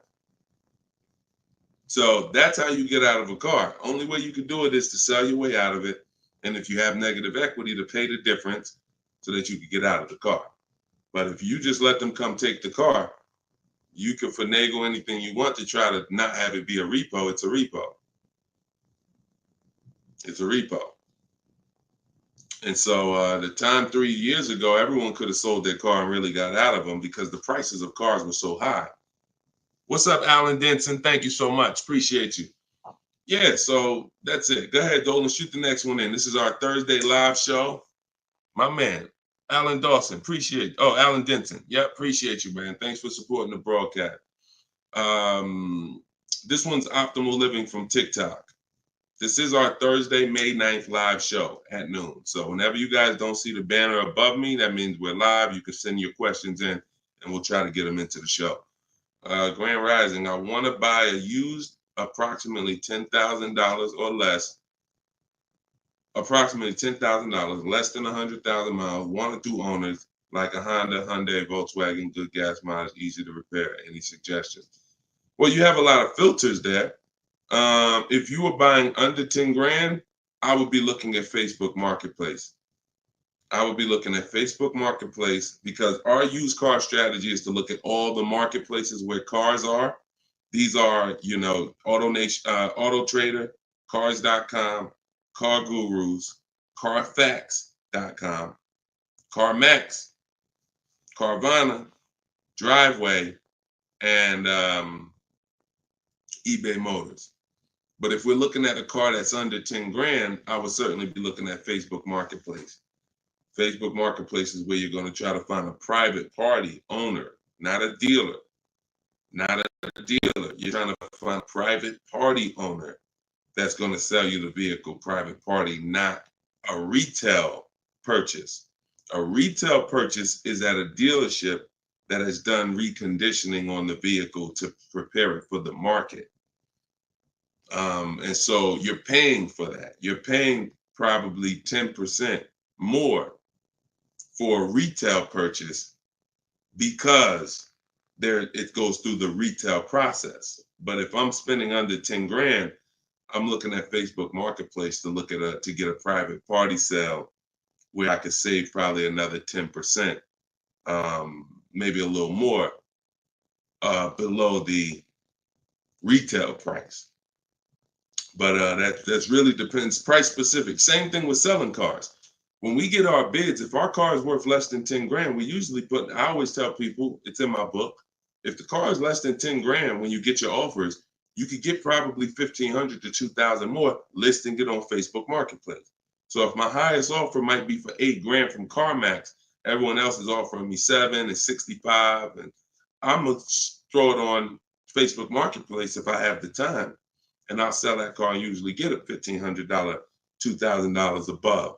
So it's the same difference. I would shop on there if I was looking for a car under 10 grand. I would sell on there if my car was worth under 10 grand. See, when you start going with cars that are worth 15, 20,000, trying to put them on Facebook Marketplace, most of the buyers there need a loan. Most of the buyers on Facebook Marketplace need a loan. So when you get there, they're not going to be, you know, most people don't have 20 grand to bring a private party. That's just most people. So the buying pool is very small for 15 to 20 grand, 30 grand private party. But the buying pool is very big for under 10 grand private party. So you always want to go to where the buyers are, where the best opportunities are. So yeah, that's what I would be doing. Great question, Optimal Living. All right, keep the questions coming, y'all. I see Sharita said, hey, I got the book. I'm stoked. This is great info. Thank you so much, Sharita. Enjoy it, use it. The things that are in my 7-step book, y'all, is everything you're learning right now.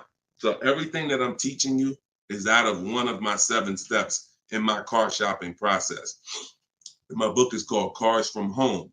So it's all designed to teach you the science, walk you through the science step by step of doing 90% of your car purchase from home 90% of your savings are done at home, not in a dealership. The only thing we're doing in a dealership is test driving, is having our car appraised if we have a third-party restriction by a used car manager, and picking up our car if they don't deliver. Those are the only three things we are doing inside a dealership. All the negotiating, the price saving, the shopping the market, the research, the working with the bank, that's all done at home. And some people, some of you are going to do 100% of your purchase from home. If it's a new car or a lease, some of you could do 100% of it, because if the dealer delivers, literally you never went into the dealership except for the test drive, and then we get our bids and we accept the best offer. This is somebody who just got a bid. You can see the dates not too long ago. I contacted 25 dealers. Some of you know my system is used to, we connect with 25 dealers, with our goal being to get 5 offers. Because what percentage of offers is overpriced? Let's see if anybody on here knows. If anybody's been spending time with us, this might be a lot of your first time with us on the stream, but what percentage of dealers is overpriced? Let's see who knows. And this is why you must get at least 5 offers. At least 5 offers, because what percentage of dealers are overpriced, everybody? Let's see. All right, we may got a lot of new people on here. Maybe nobody knows. No, not 100%, Twan. Not 100%. Thank you, T. Delmar. 80%. Exactly. 80%. T. Delmar Instagram got it. 80% of dealers are overpriced. Now, this is not my opinion. I'm telling you guys. I've been working with people all around this country. I opened up my car buying school, Maps Academy, 2021. We have probably over 6,000 people now that have our book. So people report deals to me. I have hundreds of people who over the years report their deals to me. And that's what we see. We see 80% of the quotes we get are higher than the best quote. So when you get your 5 offers, one of them is going to blow the other ones away, but the other ones are going to be significantly higher. And when you look at somebody like this is Teddy. Teddy he said, I received 10 offers. He said, I only used the scripts provided. So in my book are the scripts he's talking about that you copy and paste. This dealer's initial quote came back at 937. Using the counter offer calculator, which you have in my book as well. Using the counter offer calculator, I countered at, I closed on this, wait, hold on, I can't even read. I closed on this 2024 BMW i4. MSRP is $73,855. $73,000. Pay attention to this, y'all. I counted at 829. He came back with 856. My highest offer during this process from a different dealer was 1123. My local dealer, there's a lot happening here in this post if y'all pay attention and dissect it. My local dealer came in at 986 and even told me in an email that he didn't think I'd find a better deal out there. I didn't speak to one salesman on the phone until after the credit was ran and the deal was secured. I even got them to cover my last 2 lease payments. This is how you get, see, if I was to ask Teddy right now, Teddy, bet me $1,000 that there's not a better deal out there. He'd most likely take the bet because he connected with 25 dealers. He got 10 offers. He used it. You can never accept a deal without countering, because we don't know what the bottom is until they say no to the counter, or until they say, no, I can't do that, but I could do this. Now we know they're at the bottom. So all of this stuff can't happen. You're not going to have price assurance, which means you guarantee you paid the lowest price, and you're not going to be able to get these numbers until you sit at home and start getting the offers at home. It is impossible to get these types of numbers, this type of confidence, this type of assurance walking into one dealer. Even if you got a good price, there's no way you even know it's a good price. until you have enough offers to know this one right here is the best offer. He might have thought his local dealer was making him the best offer at 890.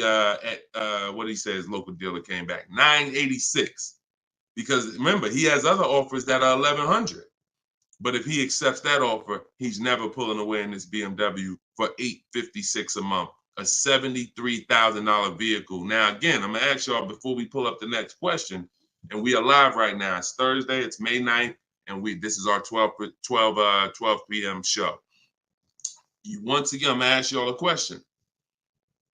When you look at what he's paying, some of you have seen every $5,000 on the price of a car is how much a month?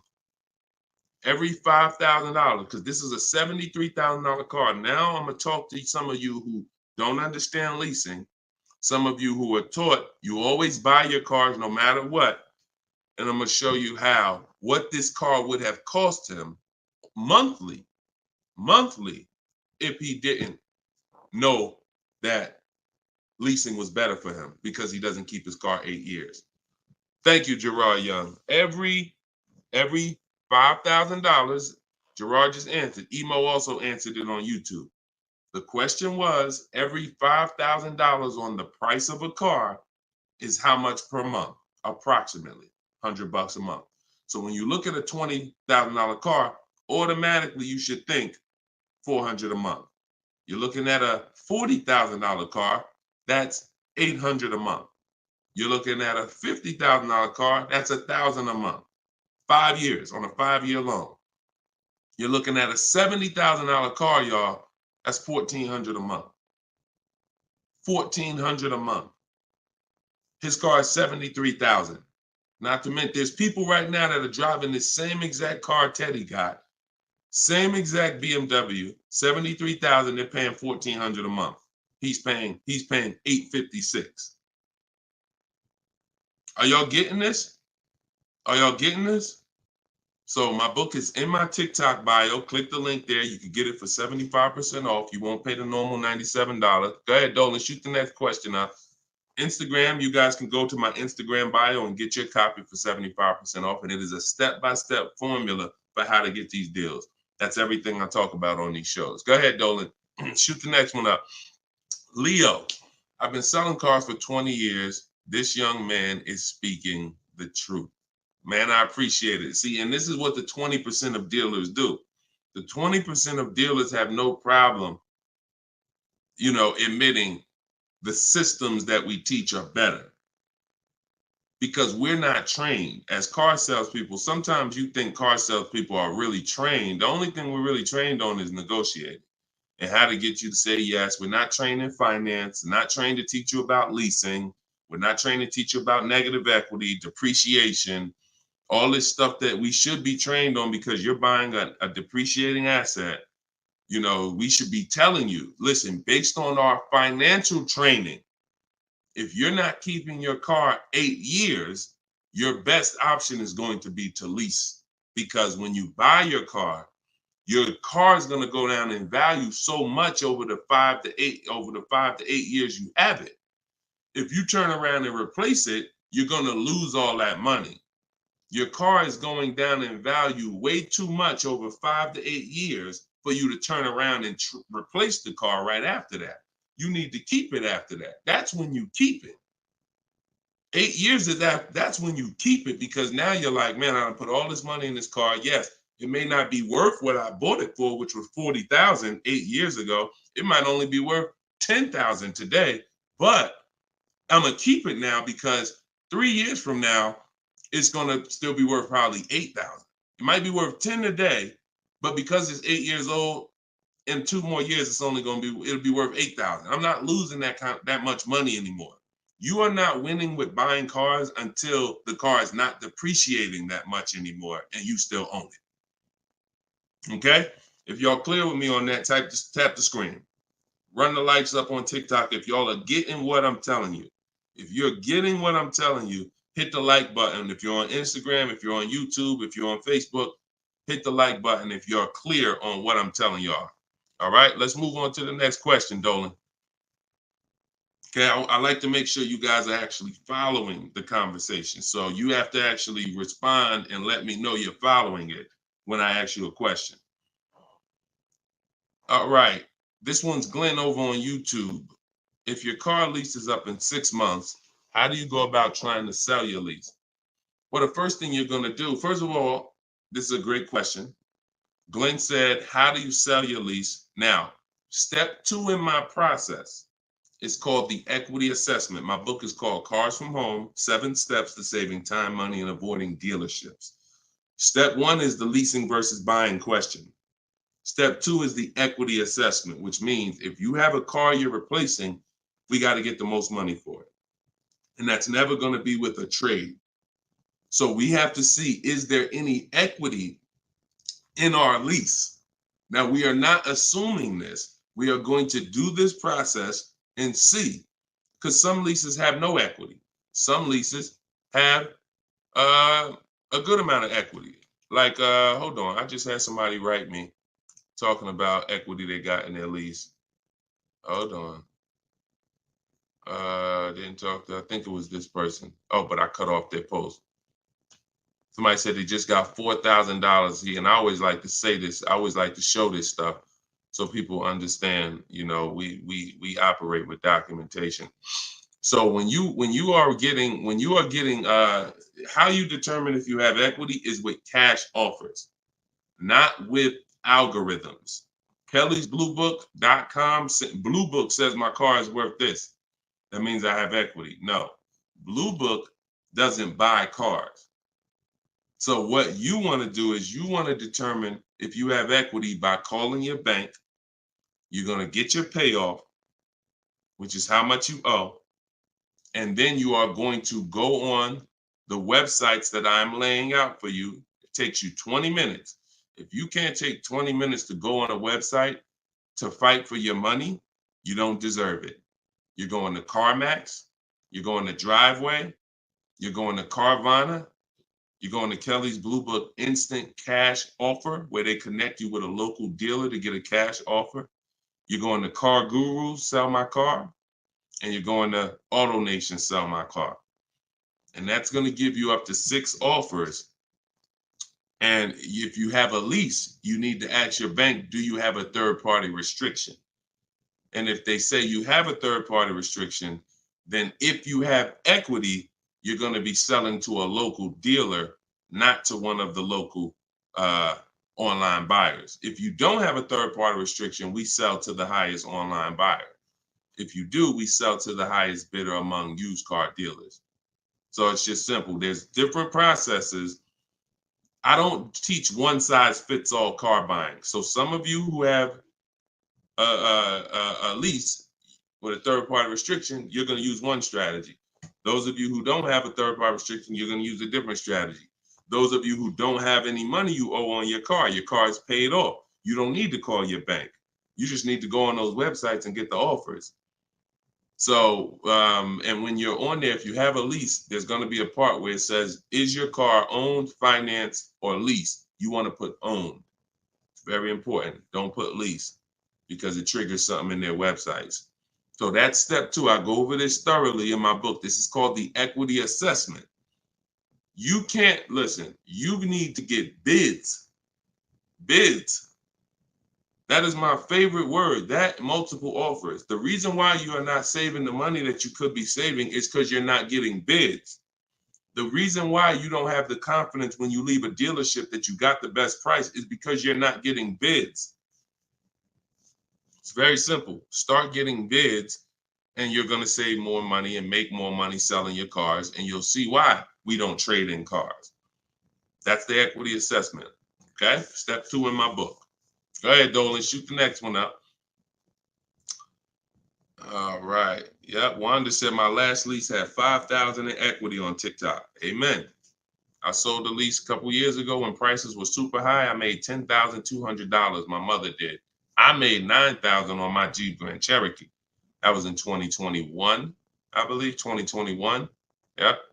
It was ridiculous money. So the 9, 10 grand, 12 grand lease, those are not really there anymore. But we still see people that are making 2 and 3 and 5,000 for sure. Rudy on Facebook, how are you? Good afternoon, Deshone. I'm new to the live stream. Welcome. Who's new to the stream? If this is your first time here, type 1. Type the number 1 if this is your first time here. I'm looking for a 2020 SUV, Mercedes GLB 250, 4MATIC, less than 20,000 miles. Drives over 120. I see you, Yvette. Drives over 120 miles daily. We have been looking in different car websites. Still haven't found one that matches our max of 30K. Any suggestions? We live in New Hampshire. We've been looking in Massachusetts as well. Should we be expanding our searching area? Thank you for your help and keep up the great work. Absolutely. Yes, you should be expanding your search area. If you're looking for a 3-year-old vehicle with less than 20,000 miles, right now, you got to look at the age of the car. When you're searching for a used car, you got to remember a car comes out the year before the year we're in. So if a car is a 2020, it was released in 2019, most likely, which means you're calculating the age based on then. So if you're looking for a car that was released in 2019, and right now we're in 2025, you're looking at a car that's 6 years old. If you're looking at a car that was released in, 2022, and we're in 2024, then it's 2 years old. So you need to look and say, okay, how old is the car I'm looking for? And then we can look at the mileage. Because if you're looking for a car that's 4 years old, but you're looking for it to be driven 20,000 miles or less, that means you're only looking for a car that has a 5,000 a year average. That's going to be very tough. I like to go with it. I like to look at 10,000 a year, and then I like to go to 12. Now, we're talking about how we expand the search of our used cars, because the whole goal is to expand the search slowly. So if you were looking at the 2020, 20,000 miles, now go up to 30,000 miles. I would go up to 40,000 miles, because 40,000 miles still means it's driven lower than average. Just to show, so average miles is 10 to 12,000 miles a year. If you get a vehicle and it's 4 years old, it's driven 10 to 12,000 miles a year. It has really under 40,000 miles on it. It means it's been driven under 10,000 per year. So you're really looking for the mileage. It's the mileage that I think is really going to limit you. Now you could expand your search wide, like you said. There's many ways to expand it. You could go 100 miles out. You could go 200 miles out. You can go 500 miles out. But you could also expand the search by lowering the mileage threshold and saying, all right, I'm looking for something that has, under 40,000. If it has 36,000, 38,000, 30, I'm good with looking at those. And I think that's going to give you a lot more options, considering how old the car is and how many miles you're looking for it to have. That's way, way, way, way, way below average driven miles. Way, way, way below. And when you have just, you're looking for a car that's only been driven 5,000 miles per year, you're going to have a harder time doing that than looking for a car that's been driven 10. So once we do that, we're still narrowing it down in other ways. Carfax title history, service records, accident history, verifying there's no fake fees. So we have other narrowing down processes. Then we get the new window sticker to make sure, because you can't know you paid a great price without knowing what the original price was. Who's bought a used car in their life? Type the letter U. Type the letter U, and I'm gonna tell before Dolan pulls up the next question, I want to make a point here to how just not having strategy, you guys are missing the things that you should be using to determine if you're getting deals. Yvette, you, I see you. Okay. Richard on Instagram, you, I see you. Leslie on TikTok, I see you. Alex, I see you. Derek, I see you. Harold, I see you. Kathy, I see you. Okay, so let me show you something. When I was buying my Infiniti truck, all of the trucks we were looking at were white. All of them were priced between 30 and 32,000 as a used vehicle. 30 and 32,000. So if I narrowed it down, the top four I was looking at, they were all white, black inside, between 30, 32,000 price.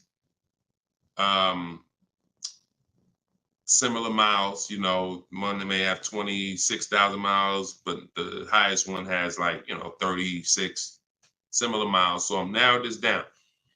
Now, this is where many of you you don't have the information to make the right decision, because the determining factor of which vehicle I chose was based on the brand new price. I'm gonna tell you exactly how this went. Once I got the brand new price, I got the brand new window sticker on all of these cars, I was able to see that one of the cars brand new was 46,000. One of the cars brand new was 48,000. One of the cars brand new was 52,000. And one of the cars brand new, which is the one I ended up getting, was 54,500. It was a special edition. It has all of these features on it, has all these packages. It has different rims. It has all these different things. Now, if I would have picked the other ones, because the asking price was lower, I would have made a horrible decision. Paying 31,000 for a car that was originally 46,000 is nowhere near as good of a deal as paying 31,800, which is what I paid for a car that was originally 54,000. This is what I call in my book the true value percentage. The true value percentage discount is what the vehicle is being sold for relative to what it was when it was new. So picture this, if the vehicles that I was looking at would have only had the true value percentage discount on them, it would have made it even easier for me to choose, because the one I picked would have said 42% off the brand new price. The ones that I didn't pick would have said 38% off the brand new price, 36% off the brand new price, 32% off the brand new price. So when I look, true value percentage is literally that. And that is something we created. See, a lot of what we teach, we didn't learn it, we created it. So you are getting things that, why can't I find what Deshone teaches in other places? Because God had me create it. So you're not going to find it from other people. You're not going to find the 8-year rule for leasing versus buying or other people. You're not going to find the 1.5% rule for bad lease deals with other people. You're not going to hear them talking about this true value percentage discount when we're looking at used cars, because we created all of this stuff to regulate the industry for people who will use it. So if you guys want everything I teach in one spot, you can go to my TikTok bio. As long as you get there before the 30-minute timer goes down, you can get your copy of Cars from Home, my digital book, for 75% off. Go there. You won't even leave the broadcast. Get your 75% off. It'll be in a few minutes, and you can use this stuff for the rest of your life. Same thing with Instagram bio. And if you're on Facebook or YouTube, we have a comment in the comment section for you guys to get your book there, and you can use it. And if you're on a TV watching us, then you can just scan this QR code with your phone, and you can get your 75% off. $97 is still a great price, even if you missed it and suffer. Get your book full price. If you missed the countdown, that's fine. But the money that you're going to save is going to be dramatically multiplied versus what you spend on this book. Okay, Dolan, shoot the next question in, y'all. We are live. This is our Thursday, May 9th show, 12 p.m. So whenever you don't see the banner above me, that means we're actually live, and you guys can type your questions and we'll try to bring them onto the show. Helena, what do you consider a good interest rate? Well, this is a relative question. It's the same question you're asking when you say, what do you consider a good discount off a car? How much should I pay for this car? We only pay when someone wins the bid. So we teach something called the bank bidding war, which I also created. You have been taught that, don't let these dealers run your credit, or always get, who's been taught any of this stuff? Always get your own pre-approval, You know, never use the dealer's banks. Never, you know, all of this stuff. Any way. We teach a process that the credit bureaus allow. The credit bureaus allow us to have an unlimited number of banks and credit unions run our credit with a hard pull, as long as it's within a certain period of time. As long as it's within a certain period of time, when that time expires, they are going to have that weigh on our credit as one hard inquiry in terms of how it affects our score. See, normally when you have a bank run your credit with a hard and then another one, and then another one, each hard inquiry affects your credit. But when you do it the way it was meant to be done, and using the bank bidding war, if one hard inquiry would have dropped your credit 10 points, 20 of these hard inquiries is going to drop your credit the same 10 points. So the way it's done is there's 3 rounds to it. There's 3 rounds. This is for people that are financing. Again, those of you who are paying cash, this doesn't matter. Those of you who are leasing a vehicle, this doesn't matter. That's why having access to car buying advice that's not one size fits all is what you need. Because typically, if you only pay cash for cars and get used cars, that's what you're going to teach people. So everything has a different place. So those of you who are financing a new car or a used car, you're going to use the bank bidding war so that you don't have to ask this question. This is the answer to Helena's question. How do you know? What do you consider a good interest rate? It's who wins the bid. So there's 3 rounds to it. The first thing we're going to do is see, are there any special interest rates on the car we're shopping for? So if we're shopping for a Kia Optima, a Kia K5, and all right, let's see, are there any special interest rates on it? Are they doing anything like 1.9% financing? Are they doing 0% financing? Are they doing 2.9% financing? Anything special? We also need to know how much the term. What's the term? Some people only do 0% for 3 years. That means you got to be able to pay the car off in 3 years or you can't take the deal. If it's 0% for 60 months, that's different. You got a 0% 5-year loan. You got 0% 6-year loan. So we need to see, is there anything special on the car? We do that for new and certified pre-owned, if we're looking for a certified pre-owned. Now, if we find something, sometimes that could prevent us from even needing to do any other interest rate shopping. If they're doing 1.99 for 60 months, you're not going to find better than that. No bank is going to do better than that. So that's why it eliminates the rest of the rounds in the bank bidding war. Eliminate it. But let's just say that there are no special interest rates. Now we're going to revisit the bank bidding war in round 2, which is after we find the best price on our car. See, because some of you, when you go shop for a car, you're thinking, how much should this car cost? Oh, what's the monthly payment should be on this car? The monthly payment is between you and the lender. It's not between you and the person you're buying the car from. See, this goes back to our point, which is you must set up your car buying transaction from who you're getting your loan from. The process of shopping for the best price on your car is different, or should be different. If you listen to me, it will be different than the process of you getting the best price on your loan. The best price on my loan is a different process than getting the best price on the car I'm buying. So now, once I start now looking for my car, getting my bids, get the best price on my car, now it's time to come back and get the loan involved. See, many of you are focused on what the best monthly payment is on the car, but you're not focused on finding the dealer that has the lowest price. That's focus number 1.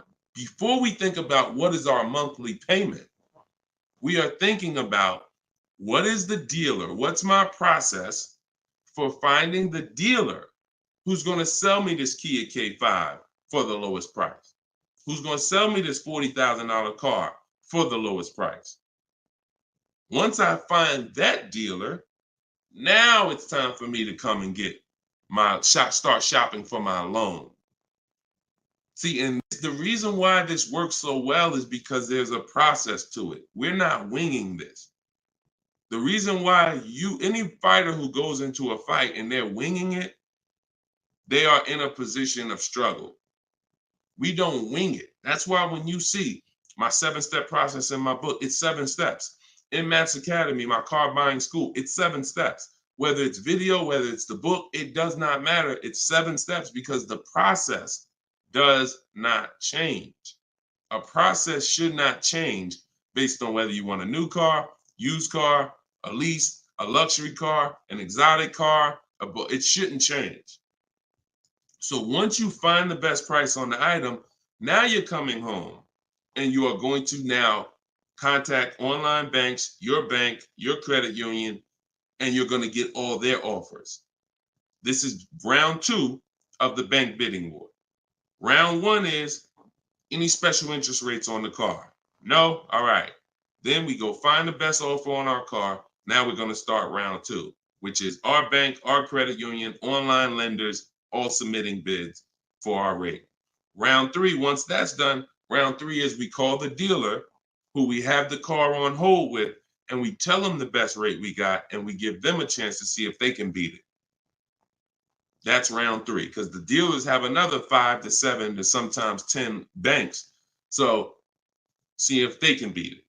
So now you have 3 rounds of individuals competing for your interest, for your loan, to give you a loan. 3 rounds. First is the special rates. Second is you, your bank, your credit union, online banks. Third is the dealer's banks. And so when you leave, you already know I got the best interest rate. I guarantee it because I had 15, 20 people competing for my bank, for my loan. And that if you do that correctly, you are going to see that it weighs on your credit at the end as the same as one hard inquiry. That is what the bank bidding war. When you get my book, I email you a copy of the bank bidding war with it because I haven't merged the bank bidding war into my book yet. That's an update. Yes, that's an update. So all of you who had the book prior, when I update the book, you get the new book. You get the new book. That's another reason why having a digital book is the best way to do this. Because when things change in this game, when websites change, people go out of business, I update the book so that things can stay fresh. That's a beautiful thing about having a digital book. So the banner is on the screen. You guys can go to deshonesbook.com on Facebook or YouTube. You can scan the QR code with your phone because everyone can get your copy for 75% off. You won't pay the normal $97 as long as you get to either my TikTok bio or my Instagram bio before the 30 minutes is up. Okay, that's a great question, though. And what we're doing is we're going a little deeper. I've had tons of shows. We've done tons of streams where I was doing these rapid fire answers. This is episode 17. So what you're going, or 18. So what you're going to see is we're going a little deeper on certain topics as we're led to. So go ahead, Dolan. Next question. 5 though. No, I'm not streaming on Twitch, Matt.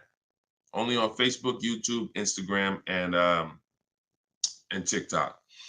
This is Lauren over on YouTube. Used your system just last week to lease a new car and got a 2024 Tiguan, great, at 1.1% after getting 6 bids. Now you talking, Lauren. It was the most enjoyable car buying process I've ever had. Thank you. Do we see what let me screenshot this here. This is what we're talking about, Lauren. This is what I am talking about. See, Lauren didn't know me. See, here's how different information changes things. Lauren was just like y'all about a month ago. She didn't have my book because we didn't even release the book. She was just like y'all. She might have didn't even know me. But what? She's an action taker. She got on the stream. She said, look, I like what this guy's talking about. This book is $24. What's the worst I could lose? There got to be something in that book where I could at least make my $25 back. Or even if I paid $97, got to be some tip, one tip in here got to be able to make me at least $100 back. She later finds out she's going to get thousands of dollars in discounts, get a 1.1% lease. Well, what that means is if the car is $40,000, her payment is like $420 on a $40,000 car that people are paying $800 a month for, $700 a month. Her lease is 1.1% of the MSRP. So because she's an action taker, she went forward, she got the book, she used the scripts, she said, I'm done with the old process. I'm willing to unlearn my old way of shopping, and I'm going to relearn this new way to shop. That's why, you understand? That's why it's all about unlearning and relearning. You understand? And she's able to reap the rewards of not just saving the money, but receiving empowerment. Because this is the only way to car shop empowered. You could go negotiate. Not only are you not going to get the money off that we're getting, because if you're negotiating with an 80% dealer, there's no way for you to get these prices. So if you're in a dealer, yeah, they'll take off money for you, but their price was so high to begin with that when they take off the money, you're still higher. An 80% dealer is the overpriced dealers. You can't negotiate them down to the best price. So even if you did that, you still wouldn't have the empowerment of letting the business come to you. See, you're empowered when you're sitting at home and the business is coming to you. You're in control. And the only way to do that is with bids. So congratulations, Lauren. Enjoy your new Volkswagen. Beautiful vehicle. And I'm so glad to hear that you trusted the process and you have reaped the rewards. Congratulations. God bless you. All right, Dolan, go ahead. Throw the next one up. We are live, y'all. This is our Thursday, May 9th, 12 p.m. live stream. So if you don't see the banner over my head, we are live. You can ask your questions. We'll try to get them in the show. Wanda Lopez Smith on TikTok. Leasing companies not allowing third-party buyouts. Yeah, I explained that. If we have a third-party restriction, we're going to sell it to a local dealer. But we still get bids. We still need to get bids from the online car buyers to know if we have equity. If we have equity and we have a third-party restriction, we're going to sell it to a used car. Like if I had a BMW and there's a third-party restriction, I'm selling my BMW to a BMW dealer. I have a whole script in my book for how we do this. We talk to used car managers, and I'm going to have a used car manager buy it. See, some of you bought your car because you saw the third-party restrictions and you bought it and resold it. I don't like doing that because when you buy it and resell it, you have taxes, you have fees that you're going to pay. When you sell to a local dealership, sometimes they don't pay the taxes and there's no fees. So buying and reselling, you're eating up like probably $3,000 or $4,000 of any equity you would have. So yeah, we've been getting out of that. We've had a process for third-party restrictions since they started them in 2021. We've had a process for how we were going to sell our cars and get our equity, even with third-party restrictions. So that's never stopped us. Never stopped us. Good, great question. People like the live view have no clue how valuable his information is. Appreciate you, Belle. Thank you so much. Only people that know how valuable the information is people who use it. People who watch, there's a saying, you can't be a hearer of the word. You want to be a doer. A doer. A lot of people hear. A lot of people hear because we want our ears tickled. But it's the doing that leads to the savings. And in our case, what we're asking you to do is easy. It's just your programming and your fear of a process. See, it's an unknown hell. I mean, an unknown heaven is what we have over here. But you have a known hell. Sometimes what you know is so comfortable, even though it's hell, but it's you know it. You're comfortable with it. You're comfortable with the discomfort of car shopping. So this is what, Deshone, everything you're saying, that sounds hard. Sitting at home and doing these copy and paste things and having this, that sounds hard. That's just your fear. That's your programming talking to you. That's not reality. Because in reality, you see people like Lauren who just came on and you see this is the easiest way she's ever bought a car in her life. This is the most money she's ever saved in her life. Look, you got people like, look, Matt, happy to share. I've officially graduated. Huge thank you to Deshone, building such a great system, answering all my questions along the way. Lease details. You got a $56,000 Hyundai Palisade calligraphy, 1.28% lease. Highest quote was $1,167 a month. He got his for $719. The highest quote he got from an 80% dealer was $1,167 a month. He got his for $719. Sitting at home, getting bids. So for those of you who want to know, like, I do have a car buying school. It's called Maps Academy. You want to know more about it? We have a comment in there. You can attend my free masterclass. I don't let anybody in my school who has not gone to my masterclass. Everything you're doing raw and buying, selling, and leasing cars. So there's a comment in there for the comment section, and we have a link in my bio for you as well, who if you think, you know what, I want to see about his online buying school. I don't care, because the system that Matt says, Deshone, thank you, Deshone, for building such a great system. The system is the same. So, but you have to be an action taker. And because the system is simple, and it's in video form, and it's in book form, and it's in my free live video, my free streams, you just get it where you could get it. But there's no excuse for sitting at home car shopping the old way anymore when this information is available and it exists and it's 3 years old. This isn't new. We have hundreds of people. You're not oh, let me take a chance and see if this will work. That ship has sailed long time ago. Long time ago, that ship has sailed. But the action takers are going to win, not just the hearers. People listen, oh yeah, this sounds good. Of course it sounds good. But you won't reap the results until you become an action taker on the information. Okay, so those of you who want the book, it's in my TikTok bio, it's in my Instagram bio. You'll have access to these strategies for the rest of your life. All right, Dolan, shoot the next question up. We got some great questions coming in today. This is our Thursday, May 9th live show. So we are live right now. It's our 12 p.m. stream. Melanie from TikTok, what do you recommend for a young adult that is first-time car buyer that has no credit? I would recommend you save up. You get something that we call a smart car. That's not one of those little cars that you heard. It stands for saving money at the right time. I got a car that's my point A to point B car because I work from home. I got a car that was literally $4,000. I got it from a grandfather over in South Orange. He was 98 years old, and he still drove until he couldn't drive anymore. Car had 72,000 miles on it, and I got it for $3,750. Literally, I got it a year ago, so that was it was an 08 Pontiac G6, 70,000 miles. And that's something that I drive from point A to point B whenever I want to do my run.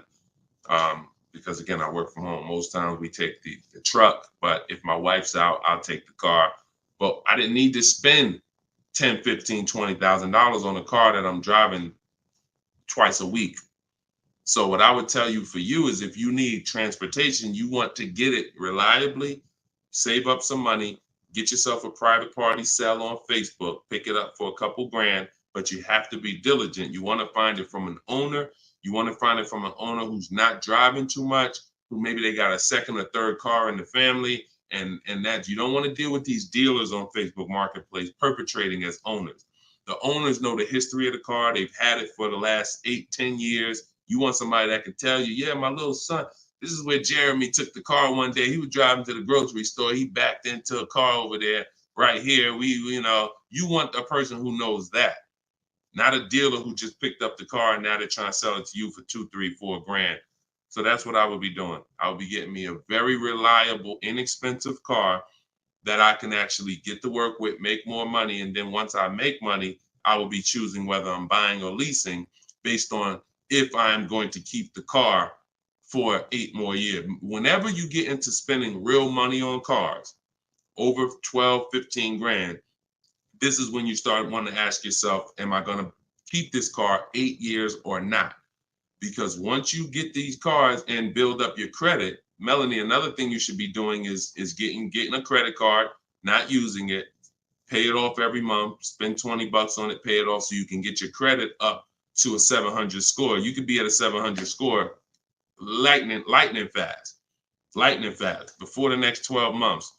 So now what you want is you want a car to drive, get you to where you're going, but then you want to be building your credit now. So now when you're like, okay, I got a job, I'm making money, I want to get me a different car. Am I going to buy it or lease it? And if you're not keeping it 8 years, you want to go for the lease so that you could drive a brand new car for pennies on the dollar, as long as you keep following what we're teaching and getting great lease deals. But if you're keeping the car for 8 or more years, then you would go and you would buy a car, not lease it. But in order to do that, you want to set yourself up and get yourself up to a 700 credit score. So you should follow somebody like Shonda Martin. She's on all the platforms. Shonda Martin, this young lady is a guru when it comes to credit. She does a lot of live streams, a lot of Q&As, just like me. But yeah, you got a great path. But don't go out there and do what a lot of people do and finance a car, no credit, your first car, you're going to go buy it. Now you're getting a $20,000 car. You're going to probably pay, $500 a month for it. And now that car is going to be a long-term thing because it's just too expensive. And you just don't follow the traditional route is what I would tell you. All right. I'm glad. It's my daughter. She has a full-time job and now searching for a car. Okay. Perfect, Melanie. I think that's a great plan. Because the thing about that car that you're going to get for Facebook Marketplace is whenever she decides that she's ready to finance or lease a car, she can sell that car and get all her money back. If she finds a great car on Facebook Marketplace for $4,000, $5,000, you guys can sell that car and get the whole $4,000 or $5,000 back. You'll get 80-90% of it back. And I like to get whenever it's going to be a short-term thing, I don't want a car where it's going to be a burden to me later. We want to get a car that does the job now. I know with this Pontiac, whenever I choose to sell it, because I'm actually going to get a car. I've been waiting to get a vehicle that I want for a number of years. And when I do go get that, I'll sell this one, but I'll get everything back that I spent on that car. I'll get it back. So it's just strategic. It's a great way to move when you know these cars are not costing you money. You're breaking even on them, and it's just great. So that's what I would say, Melanie. That's what I would do for my own daughter.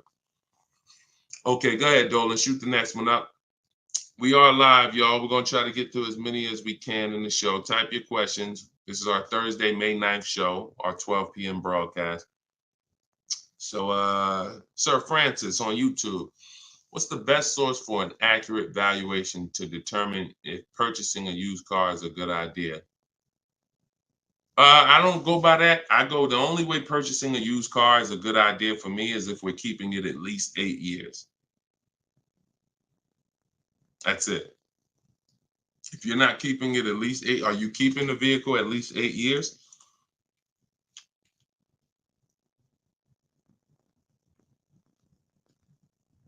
Let's see if we give him some time to answer. Are you keeping the vehicle for at least 8 years, Sir Francis? See, if we're not keeping the vehicle at least 8 years, there's no point in buying it, because the money that you would spend to lease, you can't put a price tag. You can't compare it. The reason I have to show you all these lease deals is to see you cannot compare great lease deals to purchase deals. You can't. Look at this. Look at Jared. Jared followed the leasing like a boss system. The leasing process went quick and exactly like you said it would. Sent the emails. We had multiple offers to work with. Trusted the process. Used the scripts. Got the lowest offer from $565 a month down to $520 with a counter offer. Look, that's probably a $40,000 vehicle. I don't have it up in front of me because I cut the rest of his post off. But look, 1.28, $56,000 vehicle. Even if you were buying a used version of this. So let's just I want to show you this. Let's just say instead of leasing like Matt did here, he got a $56,000 vehicle for $719 a month We already know with $1,000 every, with $100 a month on every $5,000, this $56,000 vehicle is about $1,100 a month. Every 5,000 bucks is a hundred bucks a month on a 5-year finance. So $56,000 vehicle, we're looking at literally $1,100 a month, $1,100 a month payment. Let's just say though he bought this car used. He didn't understand leasing. He found a used one. So instead of 56, let's say he gets one for, you know, let's call it instead of 56, he gets 26 grand off. Let's say he gets it for, hold on, let me do percentages. I don't know why I can't do math right now in my head. Let's say he gets it for 38. Let's use something that's really conservative and good. He gets it for 38. So a $56,000 Hyundai Palisade, he finds an incredible deal on a pre-owned one. He gets it for 38. Once his taxes go in, he's at 40. What's his monthly payment, y'all? If every $5,000 is $100 a month, what's his monthly payment for 40? See, it's all about no money down. If you notice, every time we're comparing numbers, we're not putting any money into the deals. See, when you're not putting any money into the deals, you can easily compare the deals. That's why all we do is shop with no money down, because it's easy to compare the deals. In my book is No Money Down Mastery. You're going to find every strategy I teach you doesn't involve money. It doesn't involve money, because when you want to put money down, that's different. But money down should be after you have assessed the deal already. So, those of you who want your copy of Cars from Home, 7 Steps to Saving Time, Money, and Avoiding Dealers, go to my TikTok bio now, get your copy for 75% off. Go to my Instagram bio, get your copy. But look at this. I'm asking y'all, what's his payment? Let's see if we got anybody that chimed in. If he didn't get this brand new one, if he didn't get this brand new Hyundai truck, he got a used one. So instead of 56,000, he got his for 38. Great price. He found one for 38,000, low miles. Now taxes are in, and he's financing 40,000. What's his monthly payment?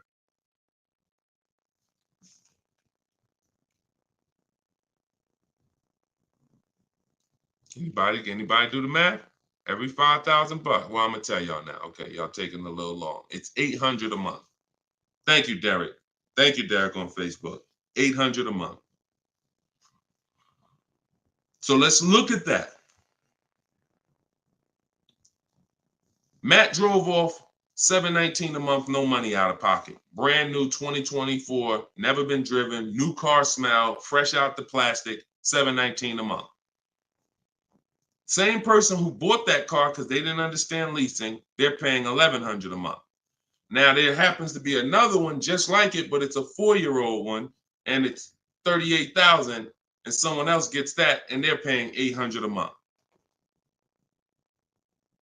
Do you see how much money those who don't teach you about leasing have cost you? Do you see how much money listening to those who don't understand leasing has cost you? Big money. So I'm either driving a used car and I'm paying more than the guy who got the brand new one, or I'm driving a brand new one just like him and I'm paying $400, $500, $600 more than what he's paying because I bought the car. Now, when do the people who buy win? When do they win? 8 years down the road. 8 years down the road.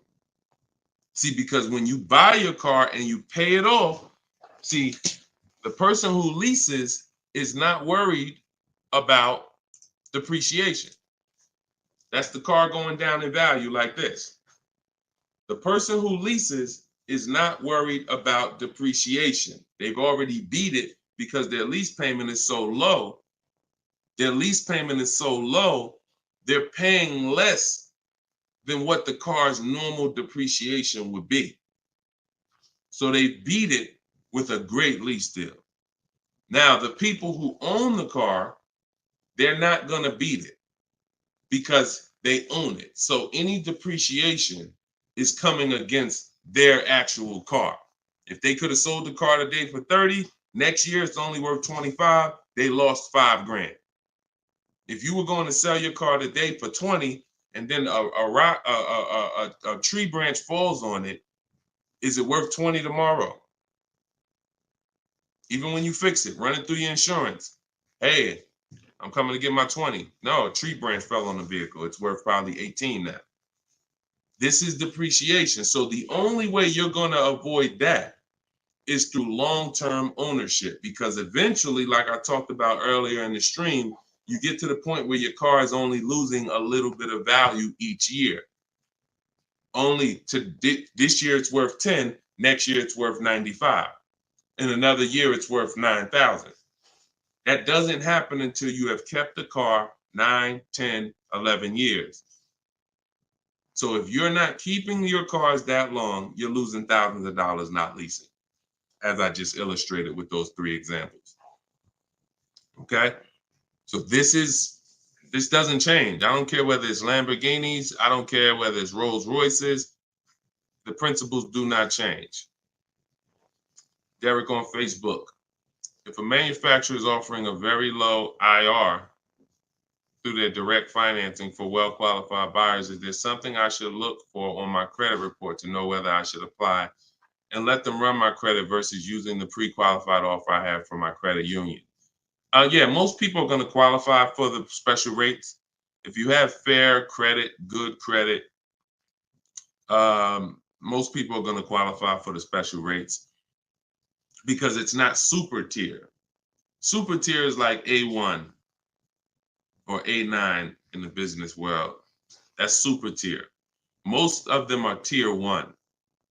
So a tier 1 approval is really going to be if you have, 680 credit score and above. If you've had a car loan in the past that you've paid well, you should be able to qualify for those special interest rates. Those are not super hard to qualify for. And if it's something under 2.9, you're typically not going to see that coming from a credit union or a bank, not in this market. Not in this market. So yeah, it's a good question though. But that's round 1 in the bank bidding war. So it's important for you guys to know that whenever you see a special interest rate offer, in many cases, it's not hard to qualify for. You don't need perfect credit. 680, 700 and above, you should be fine. All right. So, all right. Let's go, John Tez on YouTube. I'm interested in getting a 23 Charger Scat Pack, trading a 2022 Camry. This is a disaster. This is a disaster. Dealer wants 56 for the car, but it's been on the lot for 220 days. What do you think I could get them to lower it to? Well, I'm going to just tell you honestly, why are you trading in a 2022 vehicle?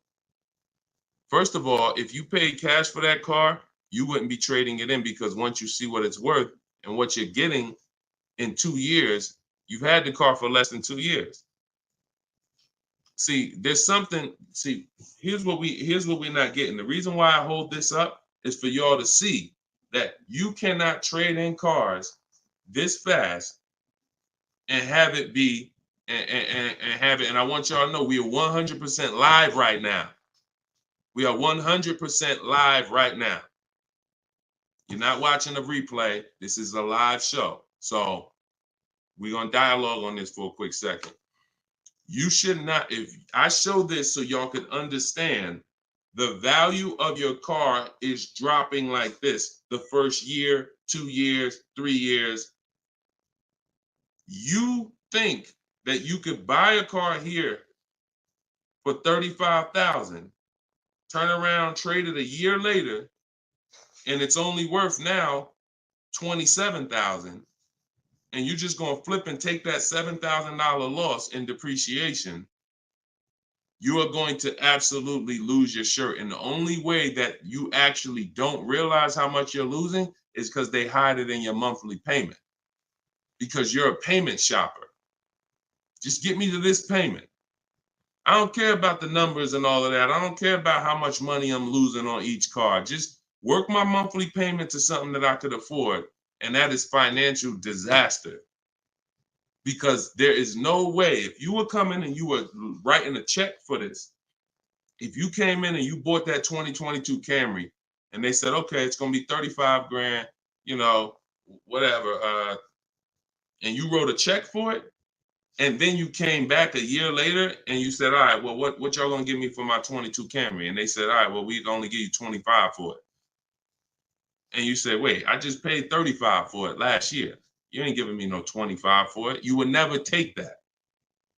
But payment buyers take those deals all the time, because what they do is they give you the same 25, but when they finance it and stretch the loan out, they're like, see, and your new monthly payment is only $50 more than your old car. And you like, man, this sounds like a good deal. It's a horrible deal. It's not even a deal. It's a horrible offer, but you're not trained to see it. So whenever I see somebody who's switching from cars that are less than 2 years old to a brand new car, you're not talking about leasing it. So you're still in the mindset of, oh, I could buy cars, switch them, buy cars, switch them, buy cars, switch them. You absolutely are losing thousands of dollars on every single car you buy. So if I wanted to do what you were doing, replace my 2022 Camry with a Charger Scat Pack, and first you're buying another pre-owned one too. You're buying another pre-owned one. So you're asking, all right, I want to replace this 2-year-old pre-owned car that I got, and then I want to buy another pre-owned car and replace that one. But you're not looking at the fact that the 1-year-old Scat Pack you're trying to find is so rare. When you find it, you're most likely going to overpay for it, because who has 1-year-old Scat Packs? Who has 1-year-old Dodge Charger Scat Packs? How would that vehicle even end up on a dealer's lot? You only get the cars on dealers' lots one of two ways. The dealer has to buy them from auction, or buy them from one of their customers, or at the end of a lease, the person returns the car. So people are not usually trading in a 1-year-old car.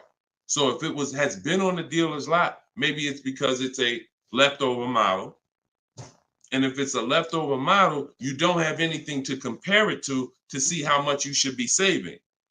So what I would be doing is, before I buy a 1-year-old Scat Pack, I would see what's the market on a brand new one. This is so important. This is so important, because this is financial intelligence. Look at this. If I would have walked in, this is Sean. Sean got an F-150 Lightning, $73,000 vehicle. He ended up saving $20,000 on the vehicle. Brand new one. Same thing with Kimberly. She got a Maserati. You can see here, what does it say? Total savings, $20,700. 2023 Maserati Greco, $86,000 vehicle. They took off $20,700. That's the new one. So what happens if she would have bought a used one, 1 year old, and she saved 20 grand? She might have thought that was a great deal. Man, I got a 1-year-old Maserati. They took off 20 grand from me.